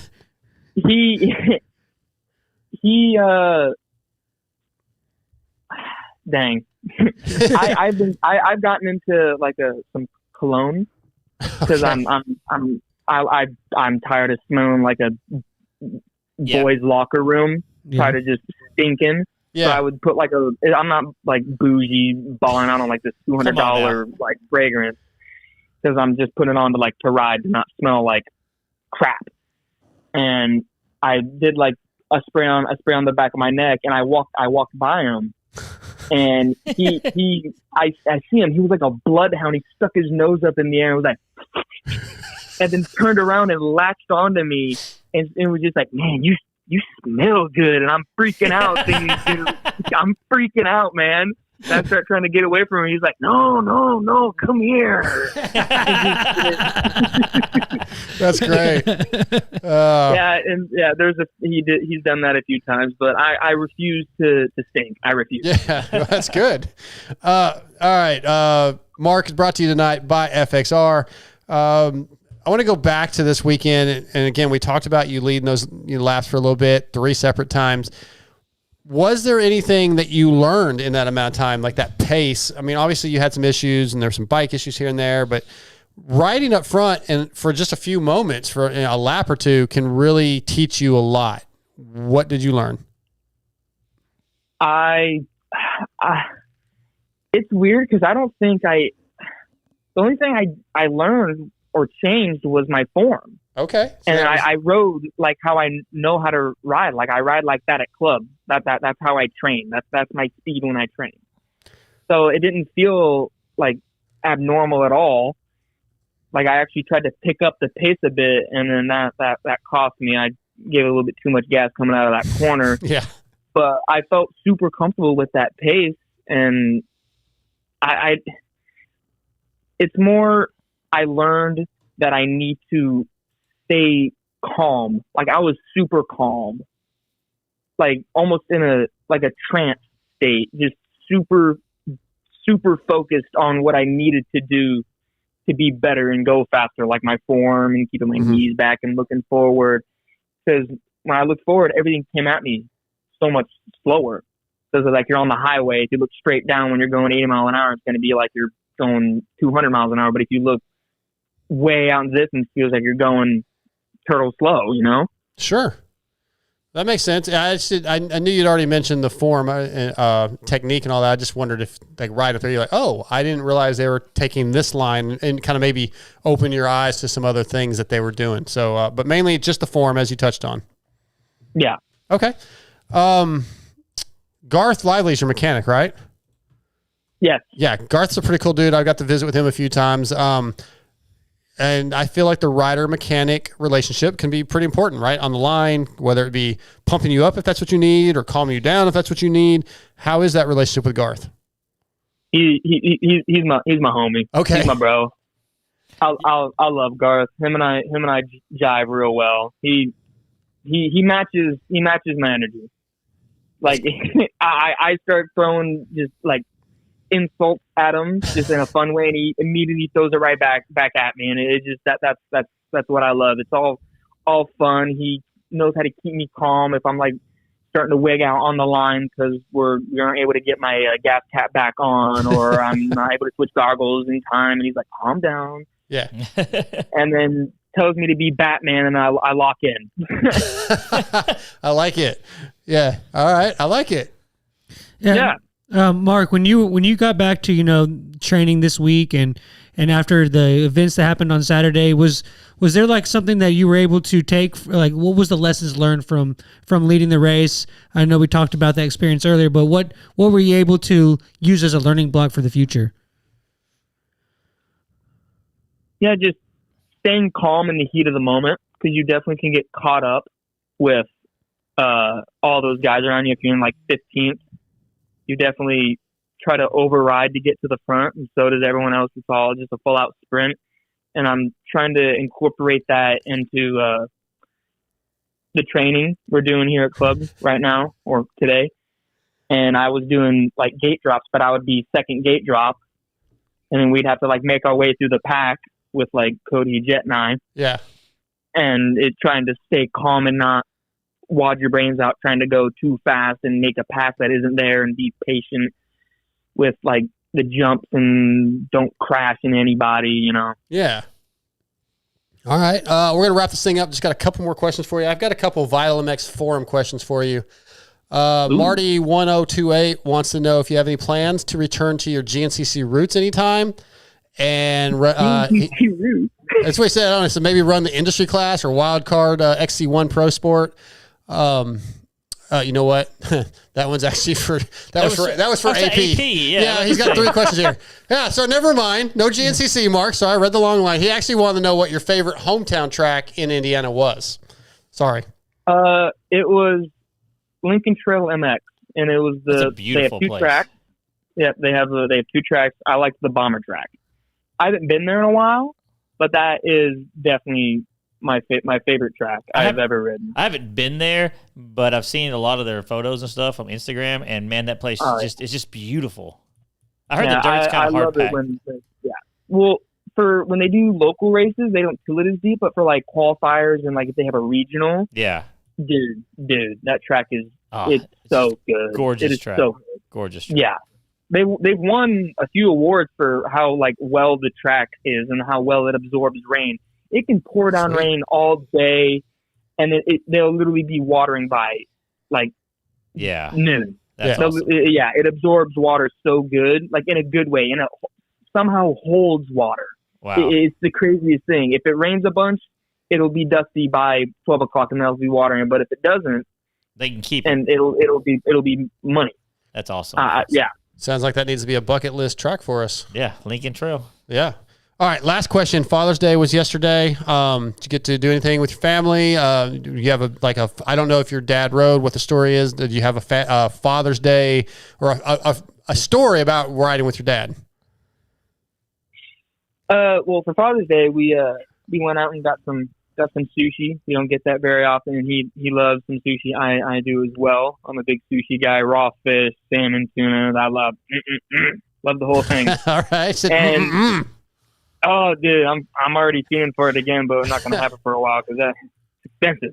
Yeah. And when I first started, I started on a TTR 90, and I was terrible. And he was riding around with us on a KTM 250, and just riding around with us. It's like this has been 9.5 years ago, so it's hard for me to remember the exact thing that happened, but it was just him riding around with us and him screaming at me to go faster when he's riding behind me. I could see your dad doing that. And then I tuck the front because I get scared. And then he just stands there or sits there and looks at me, just all disappointed, like I'm supposed to be Ryan Villapoto on a TTR 90. I think he just gave a secret away, though. Now, like, his competition is behind him, just screaming at him. Yeah, make him tuck the front. I have built an immunity for that because I did when I first went on 85s. We were at a Texas track. It was an amateur national at the time, and I was racing with like Reynolds and Jet Reynolds, DiFrancesco, and Chance Hymas, and I had actually pulled the whole shot. And then I got immediately passed by Reynolds and DiFrancesco, and they were all battling. And Hymas got an awful start. And I remember he came up on me, and he screamed at me, and I immediately just like jumped the berm or inside roller to get out of his way because I got scared. And my dad was so pissed. He was so bad. He was so mad. And I've been yelled at dozens of times, and I never let it faze me after that. I refuse. I don't want to get another lecture by my dad. I love it. That's great. That's a great Father's Day story. Yeah, dude, really, Mark, it's great for you to talk to you. It's been a little bit since we've had you on. I haven't been at the last couple rounds, so I haven't seen you in a little bit. So thanks for coming on and giving us some of your time tonight. Heck yeah, it was a pleasure. Well, all right. Well, you enjoy your weekend off. Enjoy that sand track this week, and we'll see you at Southwick. I'm going to be feeling it. All right, buddy. See ya. See ya. Mark Fineis, brought to you by FXR tonight. Good interview, good times. That was a good story, too. That was a good Father's Day story. Yeah. You guys enjoying those phones and shit? Where are the chat? I'm doing my job. Yeah, you just keep working. Well, okay, and I appreciate that. But are the pictures going in the background? Yeah, I was doing it all. Dude, I get so many emails like, you guys are on your phones too much when people are watching That's it why later. I brought the computer. I know. Which is when people are watching it later, all they see is you guys on the phones, which I don't know why it matters. What else are we supposed to do? But I mean, I'm just telling you. I'll bring a computer too. We'll just have computers Yeah. everywhere. I mean, we probably have 2 or 3 more laying around here somewhere. All right, so we're getting ready to get into the top 5. We have a new sponsor tonight, I'm new so sponsor excited. regularly.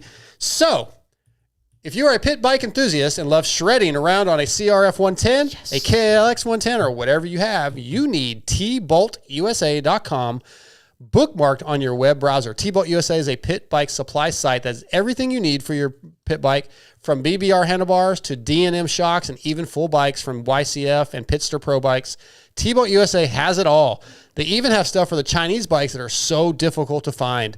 You'll find pit bikes, engines, and parts at TBoltUSA.com. TJ, yeah, when I told you about this today, you were like fired up. You're a big pit bike enthusiast. And TBolt has been around just for so a you know, long time. Vince, the owner, said no discount for you. I don't care. He's actually going to charge you 10% more. Well, you know what? The stuff is that good. All right, fair enough. Fair enough. If you were going to order something from TBolt USA today, what would you order?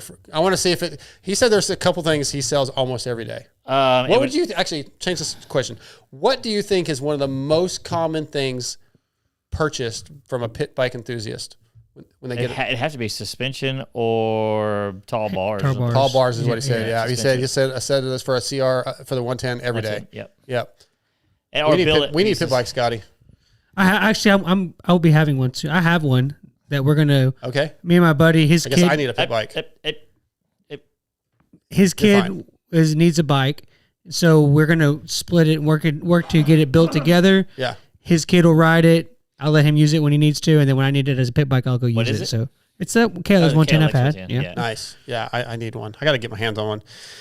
So wait, is this top 5 only for stuff we do to a pit bike or just bike grade? No, this is So in general.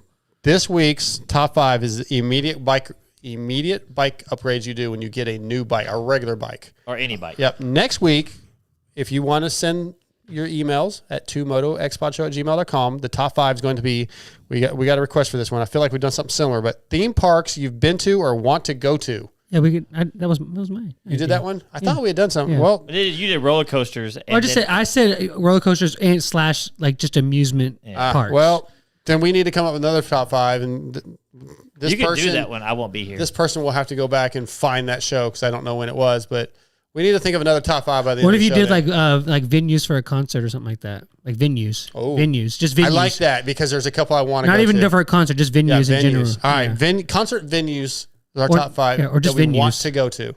I guess AT&T Stadium, we have Supercross and concerts, so it's just venues. We have Supercross in the dome or whatever that big in the sphere. In the sphere? Yeah. I don't think it's big enough. It's pretty small. I don't know. I'm just making a joke.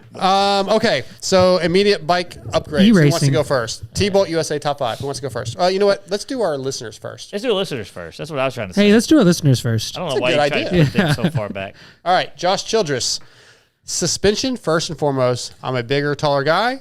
Handlebars and levers. Matrix Designs graphics. Decal works. Guts seat cover. Works connection, whole shot device, and radiator braces. Oh, I didn't even think about it. Well, you've still got time to change yours now. Chad Ramos. Here's the first 5 things that go on a new bike for me in no particular order. I ride a KTM, so I start with a good base of parts and I race off-road. Pegs, Fastway Evo 4. Grips, Torque 1, Defy Lock-On Enduro. Torque 1 used to be a really good sponsor. Lock-On. I liked the Lock-On back in the day. They're a little too thick now. Like I've gotten used to skinnier grips, but I always liked the Lock-On grips. Handguards, Enduro Engineering, open-ended. Whole shot device, Pro Taper Sella. Exhaust, depends on what I want out of the power delivery. Michael Jarasco, hey man, got to start my bike upgrade list with the IMS oversized tank, then a skid plate, lever-mounted flag handguards, rotor guard, and finished up with a set of number plate backgrounds. All for flat track racing. Have to have the bike ready for a 3-hour GNCC. Love the show. Hate Scotty. Dude, that's rude, man. I don't know why you would say that, Michael. Why would he say that? He didn't. It's a good thing that he didn't. Vince from TBolt USA. Guts tall seat, soft foam, no ribs. Renthal gray soft fold diamond grips. Frame grip tape to help hold on. Proper lever adjustment as well as brake, pedal, and shifter must be spot on. Raise the idle a bit so bike pulls through the deep East Coast ruts. I have never ordered a gripper seat without the ribs. Me either. Like, it never dawned on me. I wonder if for there's for your pleasure. yes. Yeah. Yeah. Anyways, All right. Who wants to go first of our I'll group? go first. Okay. So grips, I'm very particular about the grips that I like, and so I got to change those out for sure. Okay. And then the tires, some of them don't come with Dunlops, you know what I mean? And if they don't, I'm going to swap over to a soft terrain done like a 31 or 33 or whatever. Sorry, Randy Richardson. I know you're listening. You hate Scotty now too, or you hate TJ now too. Yeah. You already hated Scotty.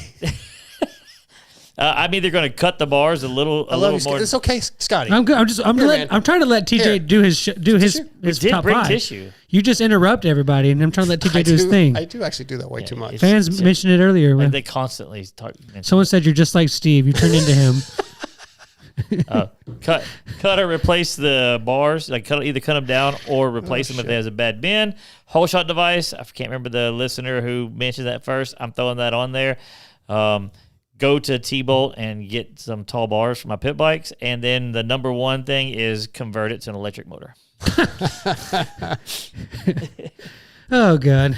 Okay, so mine would be grips, pillow tops. I love pillow tops, and I guess I can count this as one. The donuts, the grip donuts, like grip donuts and grips. First thing I changed. Get over a soapbox about those things. Well, you don't like the grip donuts? No, they're just dumb. The only reason why you have to run those is because your bars are too wide. Well, they're cheaper than they're $3. The bars aren't $3. Cut the bars down. Like if you get if anyways. Sorry. Yeah. Yeah. That's what I do. This is my top 5. Exhaust. If it's a 2-stroke, V-Force 3 reed. If it's a 4-stroke, ECU mods, like program the ECU for your. You would do this with buying a new bike. Like you would just buy all this stuff. Like seriously. Well, I'm not rich enough to, but if I could, I would. If I had my way, yeah. How many is that? 3, 4. Oh, wave rotors. If they have like solid steel rotors. I'm just keep butting over him because you're insane. I'm not talking. What? I don't want to interrupt. I said the same thing. I said grips. You said grips. I'm sorry that the grips I like are different than the ones that you like. The grips are the grips. I get okay. that. But grips, exhaust, program the ECU for your riding style. It seems pretty logical. Wave rotors for your brakes, and foot pegs. Okay. Okay, cool. Can I talk now? Yeah, no. Yeah, Ask the chat if I can. Am I loud? Hold on. What's wrong with that? I just can't imagine doing all that to a brand new bike. I definitely. It's I 5 would deal with things. ECU. I had to do 5 things. I would. You I said probably would convert it to an electric motor. That was a joke. I thought it was a joke. I wouldn't do the ECU more than likely because most of these bikes are so good. If you can, and they're programmable. And and they're programmable. The new bikes are programmable. But I mean, that's what I'm saying. Program it to your thing. Why are you so mean to Scotty? He's probably trying to be like you. I am. I'm on your side, man. I love you, Scotty. No, I hate both of y'all. If we can pull drops, we need to pull the "I love you, Scotty." Yeah, that's a good one. I mean, I'll pull it. Whatever. Yeah. I mean, I'm the one that has to play it, so I'm just not going to play it. Never play it. Hashtag give Taya socks. Is it my turn? Sockgate. Is it my turn? Did Tay ever get socks? Nope. No. We've been talking about it in the chat. We're having a good time. It's $60 freaking dollars. Order some in Australia. I'll work on it one of these days. You know what? When he quits asking. No, we're not. We're actually working on like a whole out plan. So yeah. God, it's terrible. Keep not sending them. It's great for our entertainment. Good. Is it my turn? And finally, would you just get your deal? Would you go ahead and read yours? Oh, sure. It sucks when people just over talk and interrupt you and block you from doing it. Just gonna mute us. Okay. Works Connection Pro launch start device. Works Connection 123 easy clutch perch. Guts Racing seat cover. Pegs. I like the Scar pegs that I tested a couple last year. Graphics. Sometimes Race Tech suspension. And then Renthal bars usually, or generally a different bar than stock, because the last couple bikes I've had, I haven't really liked the stock bars. What's the last thing you purchased for a bike? Oh, I've bought stuff recently. Not much. Well, you're right. With my job, I am lucky. That's what I'm saying. Like, so you've been doing this for a couple of years now, right? Like this job. Can it include tools or no? No, like things for the bike. Like, I mean, it was for the bike. But you get what I'm saying? I don't know off the top of my head. I know I've ordered some stuff from Motorsport recently. Oh, okay. But I don't remember what I ordered. Okay. But I did. I've placed a couple orders from Motorsport recently. Yeah. And those wheels that are on that bike weren't free. Yeah. W isn't doing any discounts right now and couldn't, and so those wheels weren't free. Well, they don't do discounts for you. Not doing discounts. He's not doing free stuff right now. I mean, maybe for Mathis, but he couldn't do the wheels for free.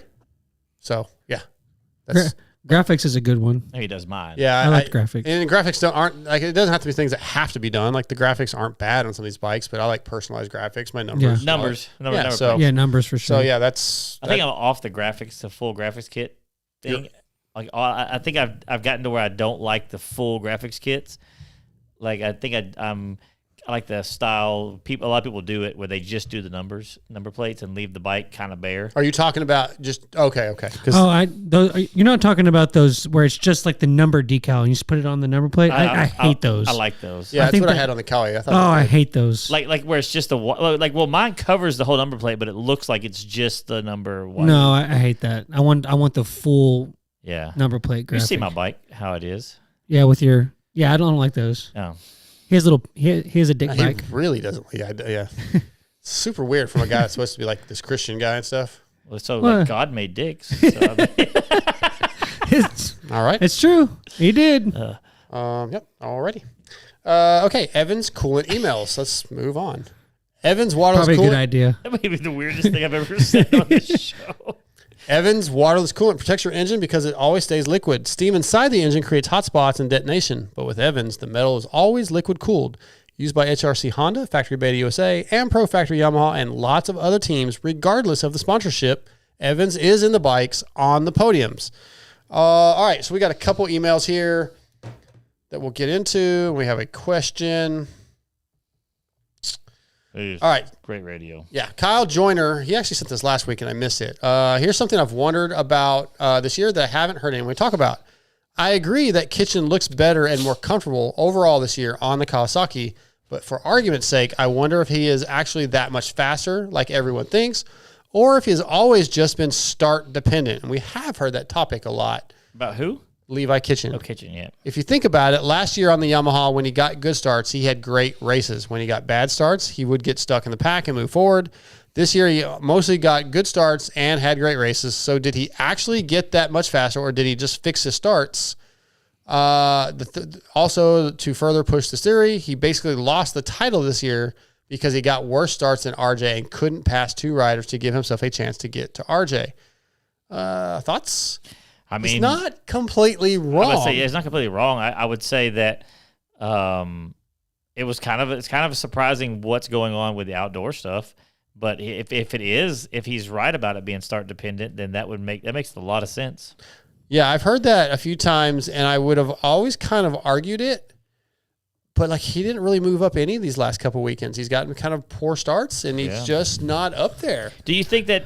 So obviously, I don't like it. If you have that kind of level of speed that you could win if you're up front, I wonder what like. But then you see Hayden. I'm just using him as an example, who gets a bad start and then comes through the pack. Is it they don't have they don't have the aggression or the confidence to just push past people?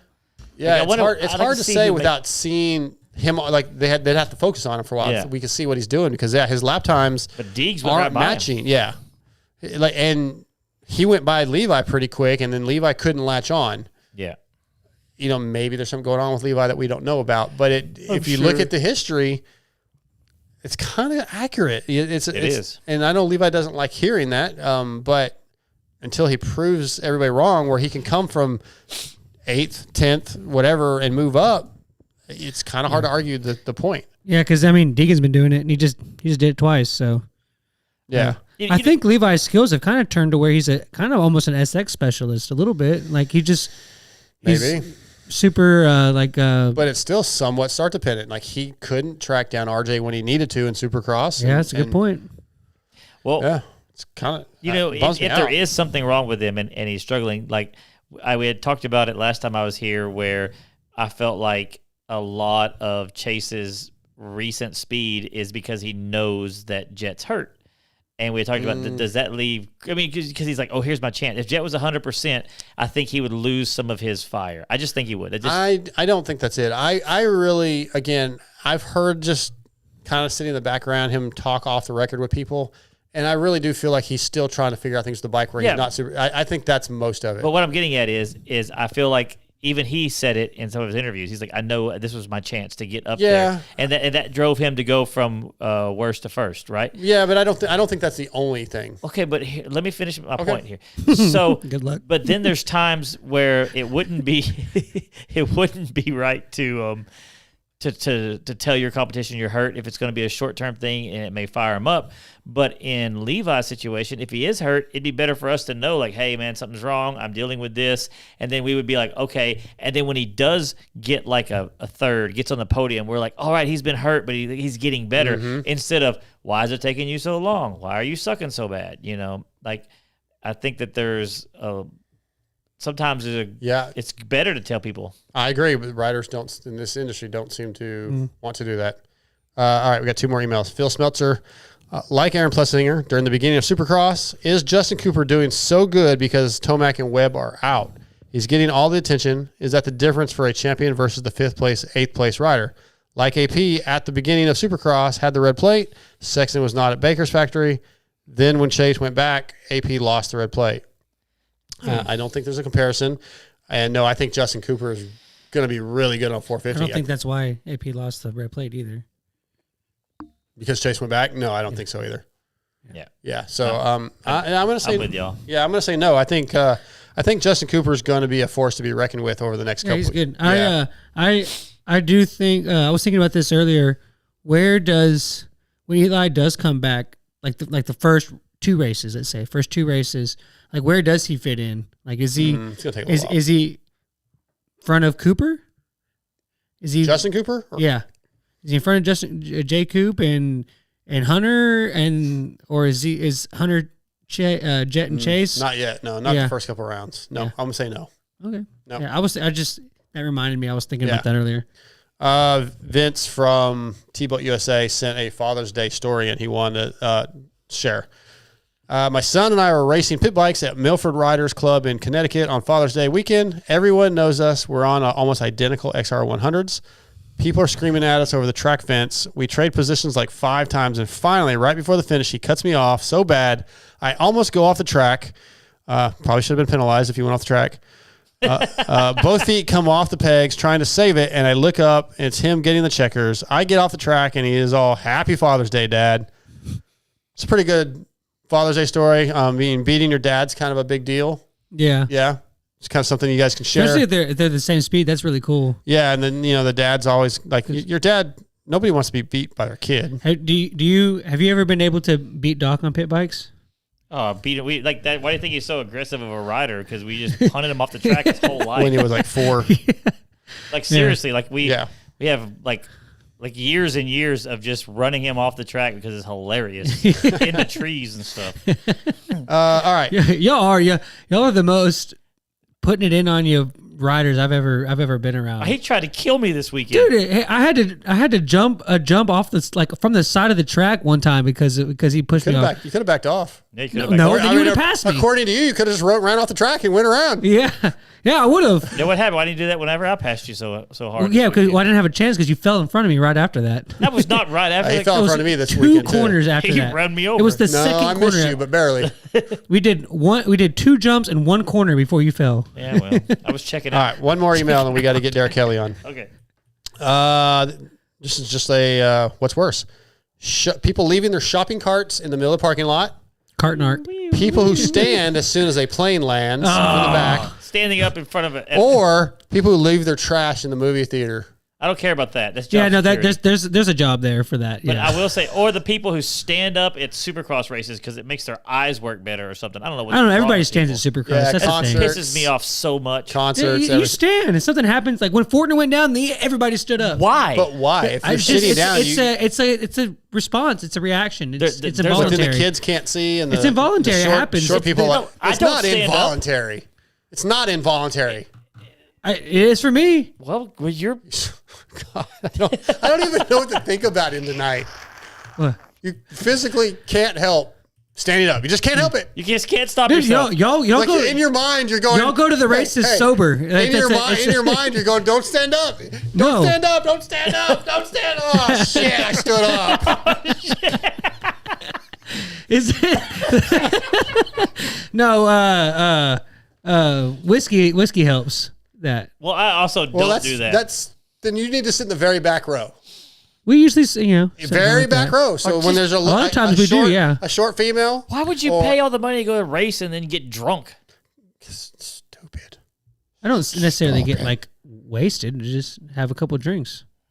But he can't control whether he stands up or not. That's a whiskey. Jeez. There's a lot of people that stand up on. Yeah, stuff I happens. know. I know. That's why I hate going to Supercross. Wait, that wasn't even the email. Can we go back to the question? If you go to industry, if you go sit in the industry seating, they don't do that. The idea of the email. I'm sorry that we have fun. And the enjoy idea of the ourselves. email is to start conversation. Yeah.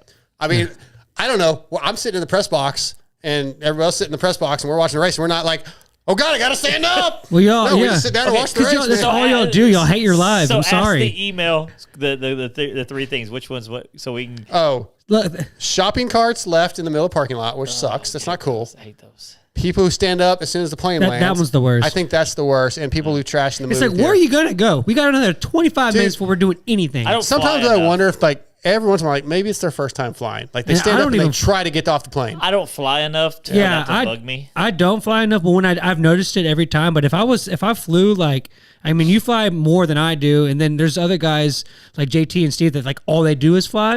Like, yeah, that would I want to leave my that would cart. drive me to insane. I want to leave my cart right where it I was saw all the I saw a time. video where like the plane stopped. It was that situation where the person got up, but they were like they were on the window seat. And like the other person was like, they're not going anywhere. So the person on the aisle seat was just waiting. Yeah, yeah. And the other person like got up, like climbed over them, like was basically standing on them to get Their get bag? their bag and stuff. Like, dude, where Yeah. are you gonna go? Well, we'll get back to this. Our next guest is on the line. He flies pretty regularly, so we can ask him his opinions.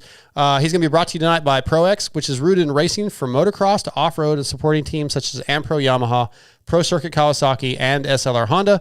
They've been supplying quality components for almost 50 years. From complex jobs like an engine rebuild to simple maintenance, including filters, chains, and sprockets, ProX aims to bridge the gap between OE quality and affordability.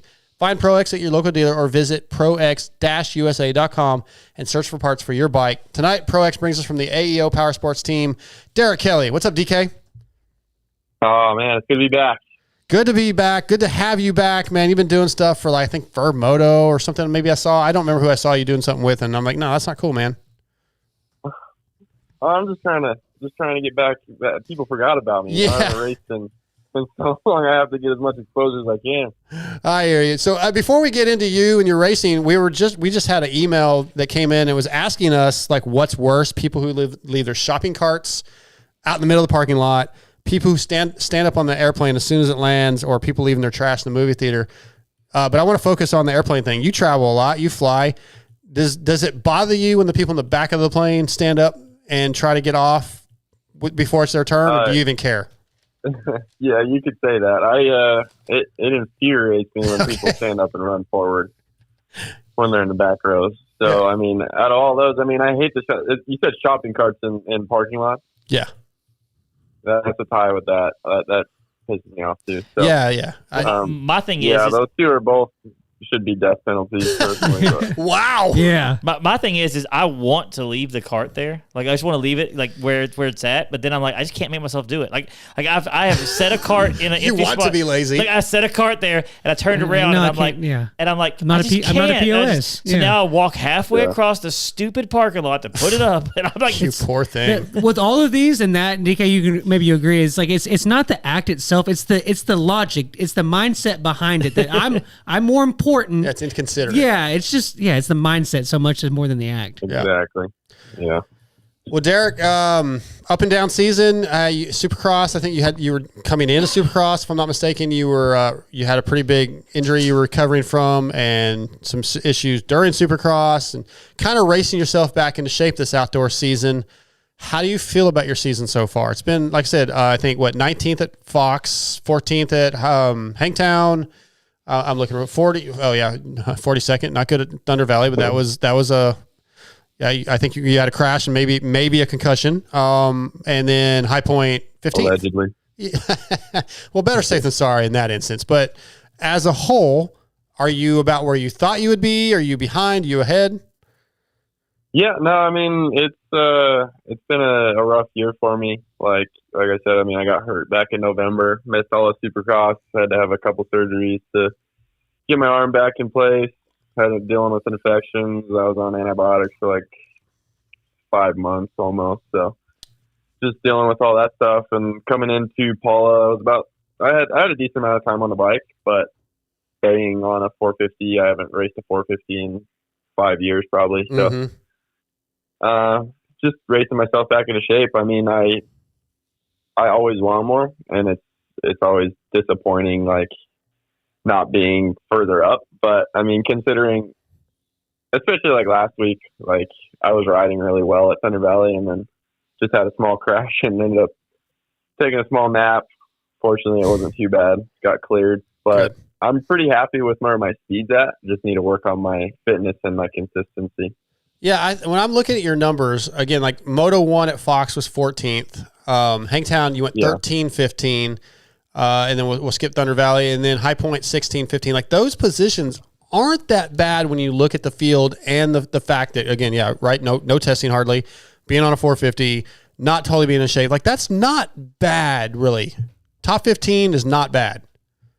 Definitely. Yeah, I mean, and it's not like it was last year with the factory. There's a lot of factory guys still in. People are healthy. Mm-hmm. And, I mean, Paula, Moto 2, I came in the first turn, I broke my handlebars.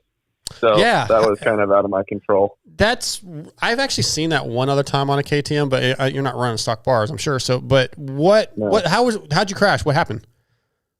Yeah, so I came in, I was going to be top 10 coming into the first turn, and AP slides out. I just kind of clip his back in, tip over, and I go to pick up my bike, and my handlebars laying on the ground. So it was a really weird freak thing. It must have just had the perfect amount of inertia right on the end of the handlebar, and it kind of just bent down and snapped. We just had AP on a little bit ago. I wish I'd remembered that, because I would have blamed him for that, and I would have given him some crap for. Yes, it was his fault, but we were all going for it, and they watered it. I'll give it to them. They watered that corner pretty good. So yeah. Go ahead, Scotty. Sorry. Yeah, DK. So far it seems with the 450 outdoors that you've kind of been in the similar kind of position ranges that you were in the 250s, that 10ish to 15 range. What is it like? Even though your placing is kind of the same, how is the difference in pace? Are you having to try a lot harder to do that in the 450s? For the racing mentality of the 450 class versus the 250 class, just kind of the differences in that. Yeah, so 450 class racing style is quite a bit different than the 250 class. The 250 class, I was a bigger dude on the 250, especially being on a non-factory motor. Like, just it was hard to compete off the line, so I would always be coming from behind. And typically the 250 class, they're like pushing really hard in the first few laps, and then they kind of taper off towards the end. Like, everybody just kind of blows their load. And in the 450 class, it's kind of like I'm getting better starts, and everybody kind of seems to be a little more patient in the first few laps, and then everybody kind of finishes really strong. So it's just like it's a different racing style. So, I mean, I'm able to run top 10 for like 20 minutes, and then I end up throwing in the towel and dropping a few spots these last few races. So I'm just trying to get used to that stronger at the end kind of race pace. What is your off-bike training? I mean, you've always been a good guy that's in good shape, and you had a pretty structured training program in the past. You still using, I'm blanking, I forget your trainer's name. Are you still using the same guy? Yeah. So Evan Nystrom and Outlier Performance, like we've had a really, like, obviously I've been hurt, so I haven't been racing. It's tough to kind of simulate that race fitness. It's not really that my cardio is real bad. It's just I kind of, when I'm racing up front towards the, like, inside the top 10, battling with those gnarly guys, I end up kind of riding a little tight, and been dealing a little bit with arm pump in the first motos, especially when I get a good start. So just kind of dealing with that has been the main problem. Not necessarily so much like pure fitness. Like I'm not out there coming off the couch, but right. But like it's just that race pace. I don't know whether I'm not breathing or I'm holding on too tight. That's kind of what I've been dealing with. Okay. When it comes to the actual bike and lack of testing, you've been probably testing during the week. I saw you at GH a few weeks ago. We will talk about that in a little bit. But how much testing have you done? How much have you changed in the last month? Yeah. So being on a small team, we don't have a huge budget for testing. So this year, Jeremy did a real good job of, he invested, he gave me a couple test days. So our first test day didn't go so well. We really struggled with trying to find a direction that I wanted to go. And so the second test day, we finally kind of found the direction. And then during the week, we've been kind of making little changes and adjustments to the suspension. Just kind of, we had those 2 test days, and then we've made probably 2 or 3 different fork changes since then, just during the week. And thankfully, my mechanic, Scott, he's really helpful with clickers, and he can convey that kind of feeling that I want to get out of my suspension to Mark and REP. So we've got it pretty close. Honestly, like I'm pretty happy with my setup. A lot happier with it than I was last year on the 250. So setup definitely trending good, and I just need to get more consistent results. Okay. Yeah. What are you looking? Where do you think like the track will be like that you're going to make that jump forward? Like what round do you think you're going to really have everything dialed in by? I'm hoping soon. Yeah. Obviously, right?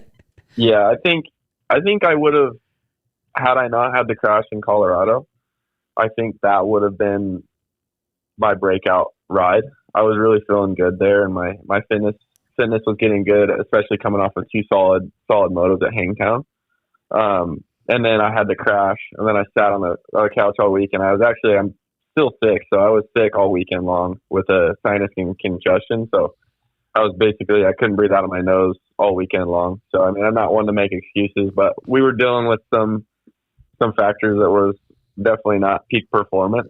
So hopefully, once I get all cleared up and I get another 2 weeks on the bike, hopefully I'm feeling really solid for Southwick. So y'all travel a lot, and we hear about riders getting sick. Do you do like wearing gloves in the airport or anything, extra to try to not, because you're constantly traveling, you're constantly getting like around other people and who, God knows what. People standing up on airplanes and breathing on you. Yeah, exactly.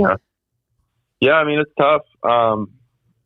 I've never really, obviously I've been racing for a while and traveling airports and all that stuff for a few years now, and I haven't really struggled too much with sickness until this year with getting hurt and being on antibiotics. And I found out I have Hashimoto's and Epstein-Barr, so everything's just kind of compounding on me right now with my immune system. So I just think that I do everything I can. I take as much vitamin C and vitamin D and all the vitamins in the alphabet that I can take. And I mean, it's just something that you got to deal with. I mean, I wash my hands as much as I can, but I mean, there's 300 people stuffed inside of a paper toilet paper tube. So yeah, I mean, there's only so much you can do. Yeah, my wife has Hashimoto's, and it really helps. It's like having Epstein-Barr all the time almost. Yeah.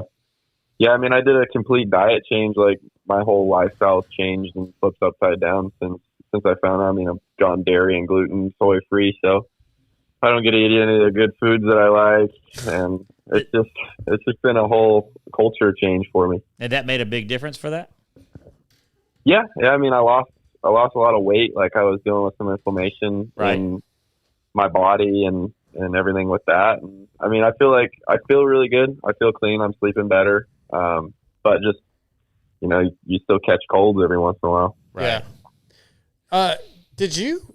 I just thought of this, and I feel like I heard when I was out in California recently that, did you have a crash during the week sometime too? You and if you don't want to talk about it, just say no. No, I don't think I had any real big crashes. Okay. You didn't hit your head, did you? Just at like No, the only crash I had was at Thunder Valley. Okay. So, Okay.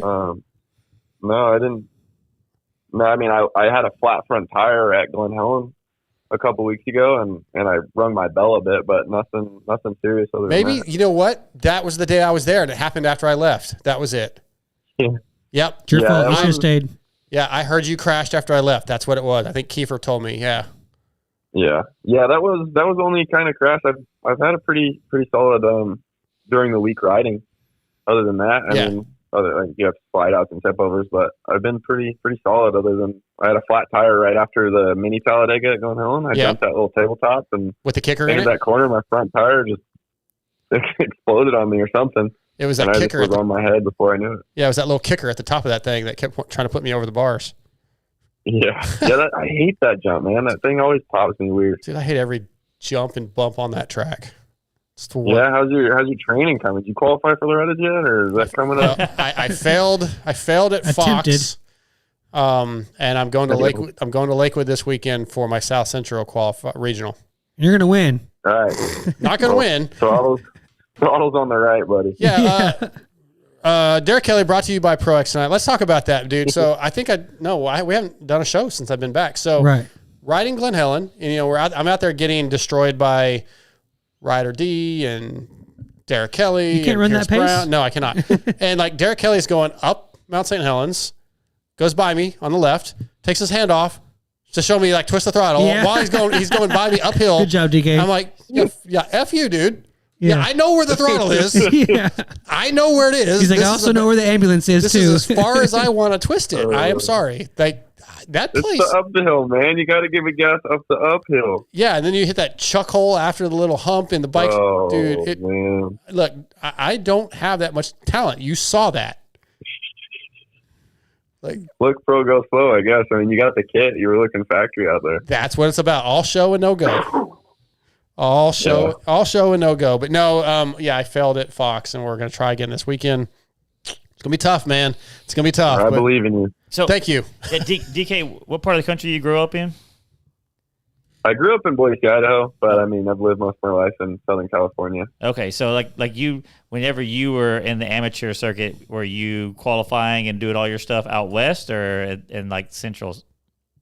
Yeah, West Coast. Yeah, I mean, my first Loretta Lynn's regional was at Honey Lake. Gotcha. All right, just curious because like the reason why I brought it up is just because the competition here is pretty steep. So. In Texas. Yeah, and they only take 4 or 5 usually. It's tough out here. Yeah, 4 in California, 6 in our area. Yeah, but they'll have 40 people on the gate here. Yeah, and you know the thing about it is like for our classes, it's A, B, C, D. It's everybody. So in my opinion, I'm like a fast C guy or a slow B guy, but I have to race guys like Don Bishoya, Matt's dad, and other buddies that are all A riders, and it makes it difficult. I mean, there's no doubt. It's not real out there. Yeah, it's not really geared for the average vet guy. Loretta's isn't. So no, you 40th place at Loretta's is fast. Yeah, but we're gonna give it our best shot this weekend. So, what you guys? Just with that grip. Yeah. Okay. I'm gonna put the longer throttle cable in. Yeah. Oh, DK, you just out there, Mike Alessi elbow in it, just elbow down. Yeah. You got to try to jump the start like he did. Yeah, that's gonna be your move. Yeah. DK, with you grew up West Coast riding those hard pack tracks. When the first 3 rounds have kind of been like that, you come to High Point, brain's a little bit super ruddy. Obviously, bike has to change, but mentally, how do you adjust for the different conditions going to East Coast? Yeah, I mean it's obviously it's not something I typically ride on a weekly basis, so you just got to go back to the basics. I mean it's a lot better for me on the 450 with the deeper conditions, but this weekend was gnarly, man. The ruts were unreal. It wasn't necessarily such a deep track as much as it was just a rut flat car fest. Mm-hmm. So I mean it was just difficult. I mean you gotta go back to the basics and try to just survive. Yeah, when it looks like on TV, it looks nuts. And if it looks nuts on TV, then like it's really bad. You can have all the track time you want. I don't want any part of it. Dude, there was like particular corner. I think it was a right-hander. I can't remember now, but like they would go into the rut, leaned over, and it looked like there was literal whoops in the rut. Like the bikes were just boom, boom, boom, boom, boom, boom. Or the jump face is coming up right before the finish line. It's like dirt, and then it's like whatever concrete that is. I don't know what that is. Yeah. Yeah. Yeah, it was weird this weekend. So like it was obviously it rained and there was deep spots, but then there was also hard pack spots. So you'd be coming out of a super deep muddy rut, and then you just hit concrete that was like glass with water on it. Are you a scoop guy? I was scoop in practice because it was so deep. Yeah. But I ran knobby because when you're running scoop in those deep ruts, it's hard to lean over. So I was having a real tough time kind of following the rut. I was getting kind of pitched to the high side with the scoop. What do you think about the guys who do like the starts are so important to them that they run a scoop on that track, like fourth moto of the day? I honestly didn't see a whole lot of people with scoops in the 450 class. Oh, okay. I know the 250 guys. Yeah. They were talking about it. Somebody did put a scoop on, but I don't remember who that was. But I thought Phil had one. Might have been Phil. Oh yeah, they said something about it. They said Phil was running a scoop. Yeah. So Yeah. but that's why he went from like a whole shot to 18. Yeah. All right, let's close this. No, I mean it's an advantage in the deeper stuff, especially this weekend. The start was super muddy, so I'm sure that definitely played a factor. But pretty much every bike I looked at, even in second practice, I was looking around. I'm like, oh man, I'm the only one with a scoop on. So I don't know. I think it's definitely probably a 90-10 with the scoop. The 450 class, it doesn't probably matter as much, but there's definitely people that run it. Yeah. I was thinking about it this weekend, thinking they should purposely, AMA should make it where you don't make the start straights deep on purpose, because then the guys can pick the tire for the track and the starts would be pretty equal. You know what I mean? But as far as like, because it's these guys the starts are so important that they're putting themselves at a little bit of a risk to get the start, just to try to get a start. And I mean, and I don't. Why does the start need to be like like halfway up your calf deep? It doesn't need to be that. Well, it's a fine line. Like you make it too deep, and then you deal with the scoop, and then you make it too shallow, and we're coming in at 60 miles an hour, and we're having pileups like we did last year at some of those rounds. So I mean, it's kind of a safety thing with being deep starts. You're coming in at 5-10 mile an hour less. Mm-hmm. So I mean, it's pick your poison as far as AMA goes with the whole rip your start deep or not. Gotcha. So I mean, people are gonna complain and have opinions either way, but like at the end of the day, like as a racer, you just kind of got to deal with whatever you're given, and everybody has to race the same track. So. That's true.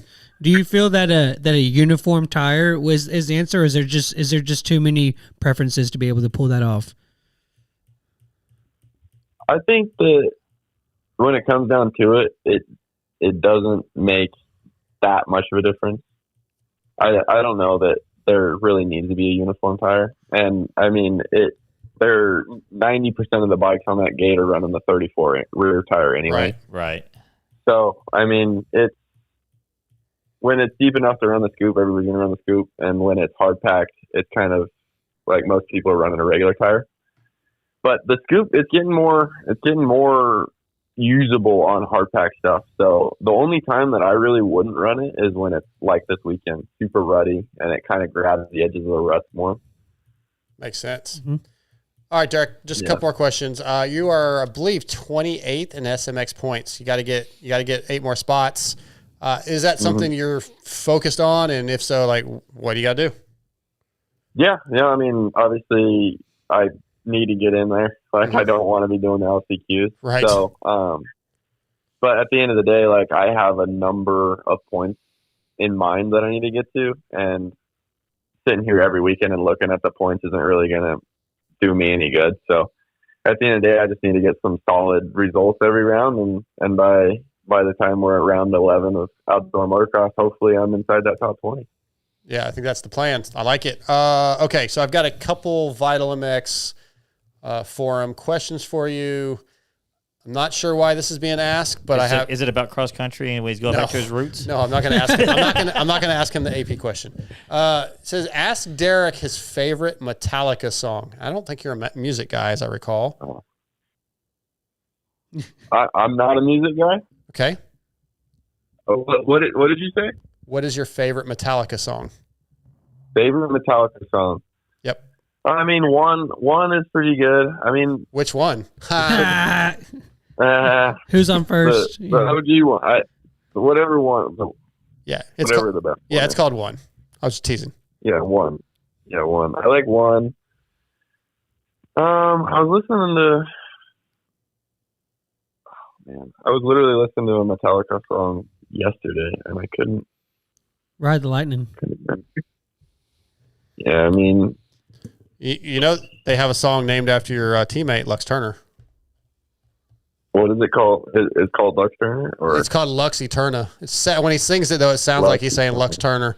Oh, yeah. My dad keeps kept trying to tell him like, oh yeah, there's a Metallica song that Lux Eterna. Yeah, so I had Lux on in January, I think, and I played it for like a second too long.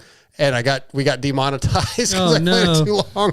So, but yeah, he thought it was pretty funny. But yeah, but okay, I didn't think you would. For some reason, I didn't think you would even know any Metallica songs. Wow, yeah, you love Tool. I love Tool. Okay, all right. Oh, Jamie is just. We talked about this. Yes, yeah, you're right. I mean, I love hard rock. You're right. Punk rock. It's your brother. More of a 90s. It's your brother that has shitty music taste. Yeah, my Dylan. Obviously, you spend more time with Dylan, so we kind of look alike. Maybe he rubbed off, and you just kind of think we're the same person. So y'all look alike. Everybody looks. Yeah, all you white boys look the same. Well, if you guys watch my vlogs, I've been not caring about monetization, so I've been putting in a bunch of good songs in those, and you can kind of see my music taste if you want to watch those. Okay. Last thing, you have a new business venture coming up. I don't know if you're ready to talk about that. If you do want to talk about it, let us know. Oh yeah, I mean, I launched it. Okay, it's been launched. I need to get it out as much as I can. All right, well, let's do it because I tried some of it and I liked it. You liked it? I did. I texted you and told you that. Yes, I know. I know you did text me, but I need to get you some more of it. I'm down. What are we talking about? Well, hang tight. It's called Next Hydration. It's called Electrolyte. Okay.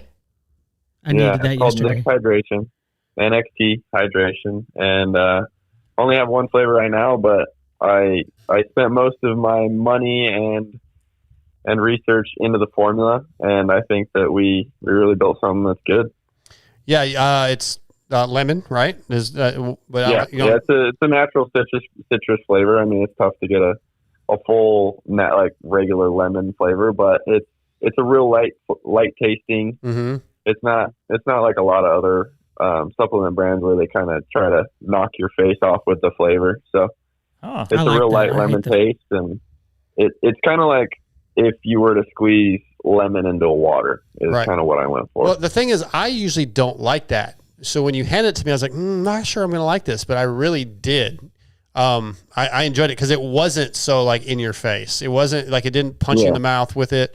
And I mean, shit, especially out here in Texas. I'm drinking it to not die and not to for the taste. But I do like having a little flavor in it though. Yeah, so a little bit, but not to overkill. It was really good, man. So yeah, I guess what's the best way people to find it? Yeah, so it's nxthydration.com is our website. So we sell on our website. I'll ship it to you. I'll send you a water bottle. Maybe I need to make a code for the MotoXpod show. Yeah, we'll talk off air. We'll talk about that. Okay. Yeah, we'll talk about that. Well, guys, if you're using the other brands, this one's developed within the industry. Derek Kelley, trying to get a leg up on some of these other brands. He's a moto guy, so support the guys within the industry. nxthydration.com. Give it a shot. I don't think you'll be disappointed. I use a lot of these types of products already anyway, because especially out here where it's so humid, we're just pouring sweat. Got to stay hydrated.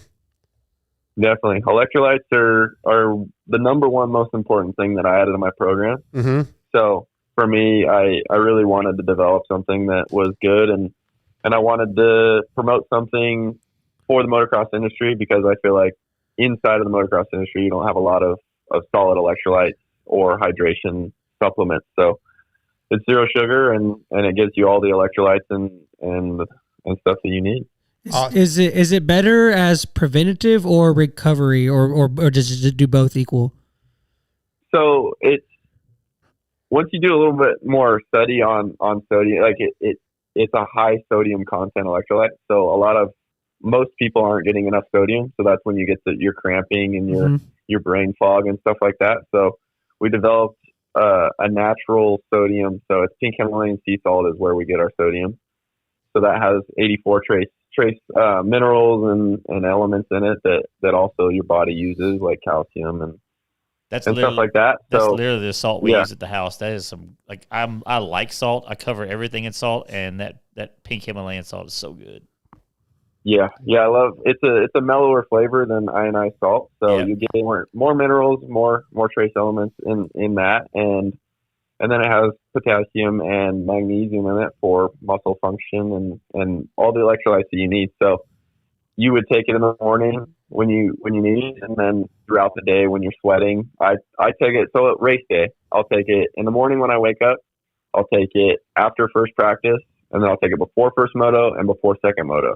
Okay. And that way I don't deal with any hand cramps. I'm coming on strong. Like if you ever feel like when you stand up you get dizzy, you're probably deficient in sodium. So yeah, that happened to me yesterday. Kind of preventing that and staying out ahead of that is the main thing. And potassium goes where the sodium goes. Sodium's the carrier of potassium in the system, and that's how it keeps your muscles from getting fatigued and stuff. Well, it's interesting the things he just said. So a few times while I was out in California, I'd be sitting on the couch and get up and get real lightheaded. That almost never happens. Right. But it was happening a lot. And then at Fox that day, my hands cramped really bad. Yep. And I couldn't uncrimp them. And I have been using one of the other brands, but I had kind of run out and didn't have any. So yeah, that makes sense. Yeah. So sodium is more like the transmission of electricity through the body. So that's going to be your brain function more so. And then potassium is more so your muscle function. So when you start cramping, you're more than likely a little bit potassium deficient. Okay. Yep. Yeah. Well, Derek, I appreciate you coming on. We look forward to you continuing to progress, and we need to get you to make up those 8 spots so we can get you an SMX. And all our listeners, go to nxthydration.com and support Derek, and especially if you guys are riding and doing stuff outside, stuff will help you out. So, but yeah, thanks for jumping on. Great. Thanks for having me. Anytime, Derek. Derek. It has been a minute. Yeah, it has been, man. I Thank you, apologize guys. for that. Again, it's your brother, man. He just, he's a negative influence, and I'm like, I can't deal with those Kelley boys. Man. He picks on you too. Dude, I'm like, you got to be nice to Dark Side. He did me dirty, man. At the he did me real dirty at the Triumph ride day. I wasn't there. What did he do? So he had video of me when we went to the Yamaha off-road, with the Yamaha off-road intro, and I had never really done a sit-down where I talked about the bikes after one, and I was struggling. I was having a meltdown, as I do when things don't go my way. And he's just like, hey, man, it's good. You're good. You're doing well. And he's filming the whole thing. Well, then at the Triumph ride day, when Kiefer and Mathis and all the guys are there, he shows it to everybody. And I start getting texts about a meltdown. I'm like, I don't know what you're talking about. Like, what are you talking about? Like, oh, we saw it. And I'm like, I don't. And then they're finally like, your guy Dylan showed us the video. I was like, that motherfucker. I'm not gonna lie. I saw the video and it was pretty funny. Yeah, it was funny. Yeah. I agree. Like when Kiefer's done videos of me having meltdowns too, and I'm like, it's funny later. Yeah. But what? You tell Dylan. You put Dylan in front of a camera. He's always sitting behind the camera, and he's always got something to say. But you put him in front of a camera, he can't talk either. So. Right? Yeah. Your brother's a loser. Flustered Dark is good content. It actually is. It is. Yes. Yes. All right, Derek. Appreciate you jumping on here tonight. Good luck at Southwick, and we'll keep up with you, man. Great. Thanks for having me, guys. You got it. See you later. See ya. That's Derek Kelley, brought to you by Pro X tonight. That's his. The NXT stuff was really good. Yeah. Like, and the guys around the truck were like, "Yeah, it's not as strong of a flavor as some of the other ones." And I still thought it had plenty of flavor. Like, I liked it. Of course, it was really hot that day at GH, but it was really good. So check it out. Let's do we're not going to do EVS picks because there's no week. race this week, but over the past 39 years, EVS Sports has established itself as the leader in innovation and technology when it comes to designing protection gear for today's motocross riders. Athletes like RJ Hampshire, Kyle Chisholm, Freddie Norrin, Axel Hodges, and Travis Pastrana all wear EVS when they race, ride, or whatever Travis decides to do that day. So check out evs-sports.com and use the code VITALMX30. That's all caps to save and gear up like the pros. Knee guards, the TP199, the Slaco 96 knee guards. The Axis Web Eclipse is the new knee brace, or the older style, the Pro and Sport knee brace. All really great stuff. I love the technical undergear. They have tons of chest protectors to pick between if you want chest pro. Lots of good stuff at evs-sports.com. So we sort of touched on briefly the two of you racing this last weekend. Yeah. We can finish that out real quick if you want. So kind of make some funny stories for our listeners who like talking about the back and forth. Yeah. What do you remember about the race? Night race. That you got passed?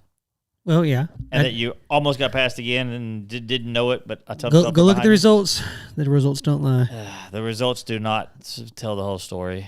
I mean, no, okay, so then the Swan night track is pretty. It's not very good. Pretty one line. No, it's not. I pass people constantly. Well, no, okay, hold on. I didn't say it wasn't hard to it is hard to pass, but it's hard to separate there. It's everybody's, especially the part that we were on. It was like one rut that we had gone through and the same jumps that we're all doing. You were really upset that I passed you. It did kind of bug me a little bit, yeah. but I went wide and I shouldn't have.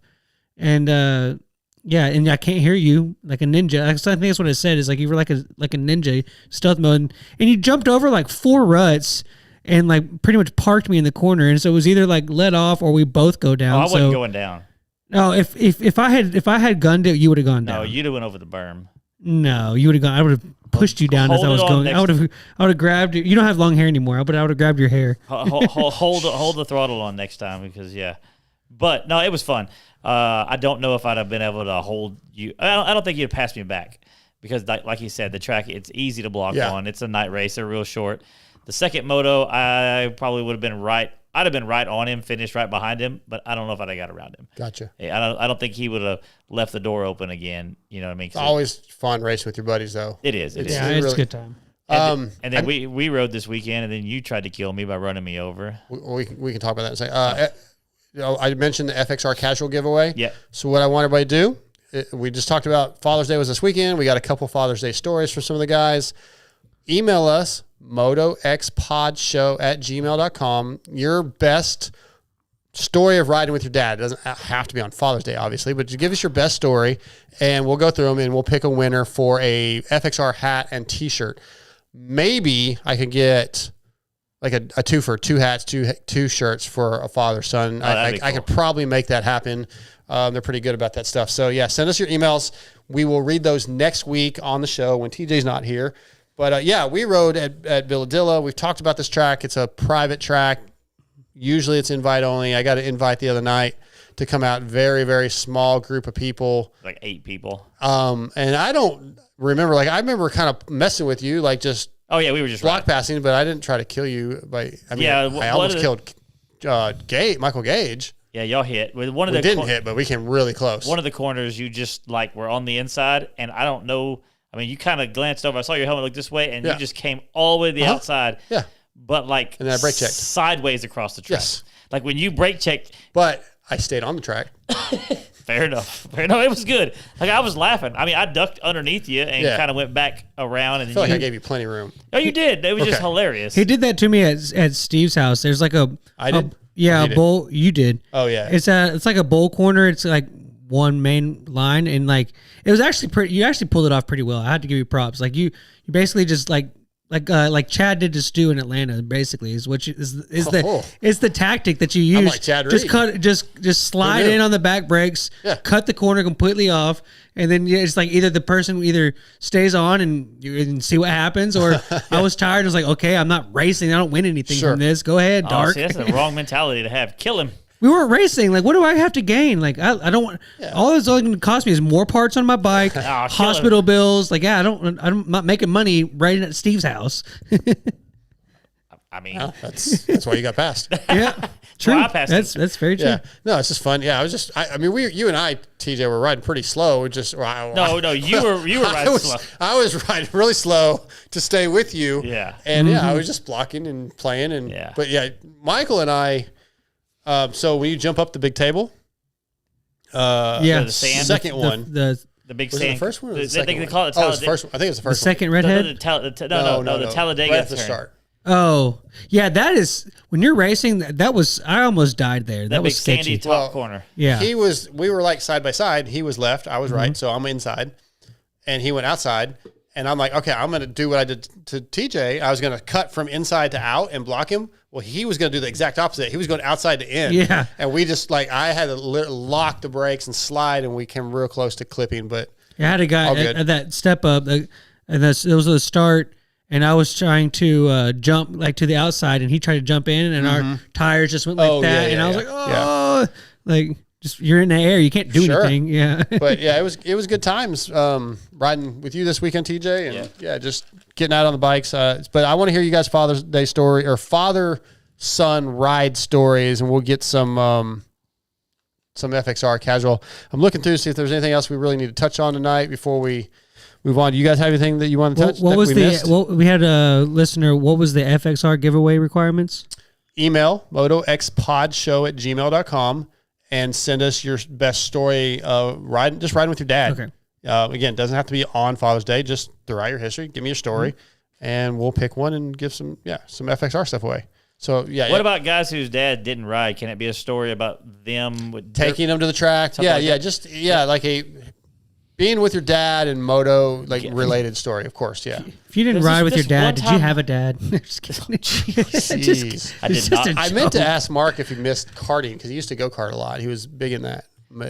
I got something that's totally off all those Sure, subjects. let's do that and then we'll call it a show. This weekend or this coming weekend at Lakewood, need to change your map off of that low powered map that Kiefer has you on. Well, both of them are kind of mellow, but I will go to the other map that's a little heavier. Yeah, because you need all the horsepower you can get out there. Yeah, because you want to start. I'm going to run that twin air box cover with the extra vents, so I'm going to run that. Does that bike have a start map?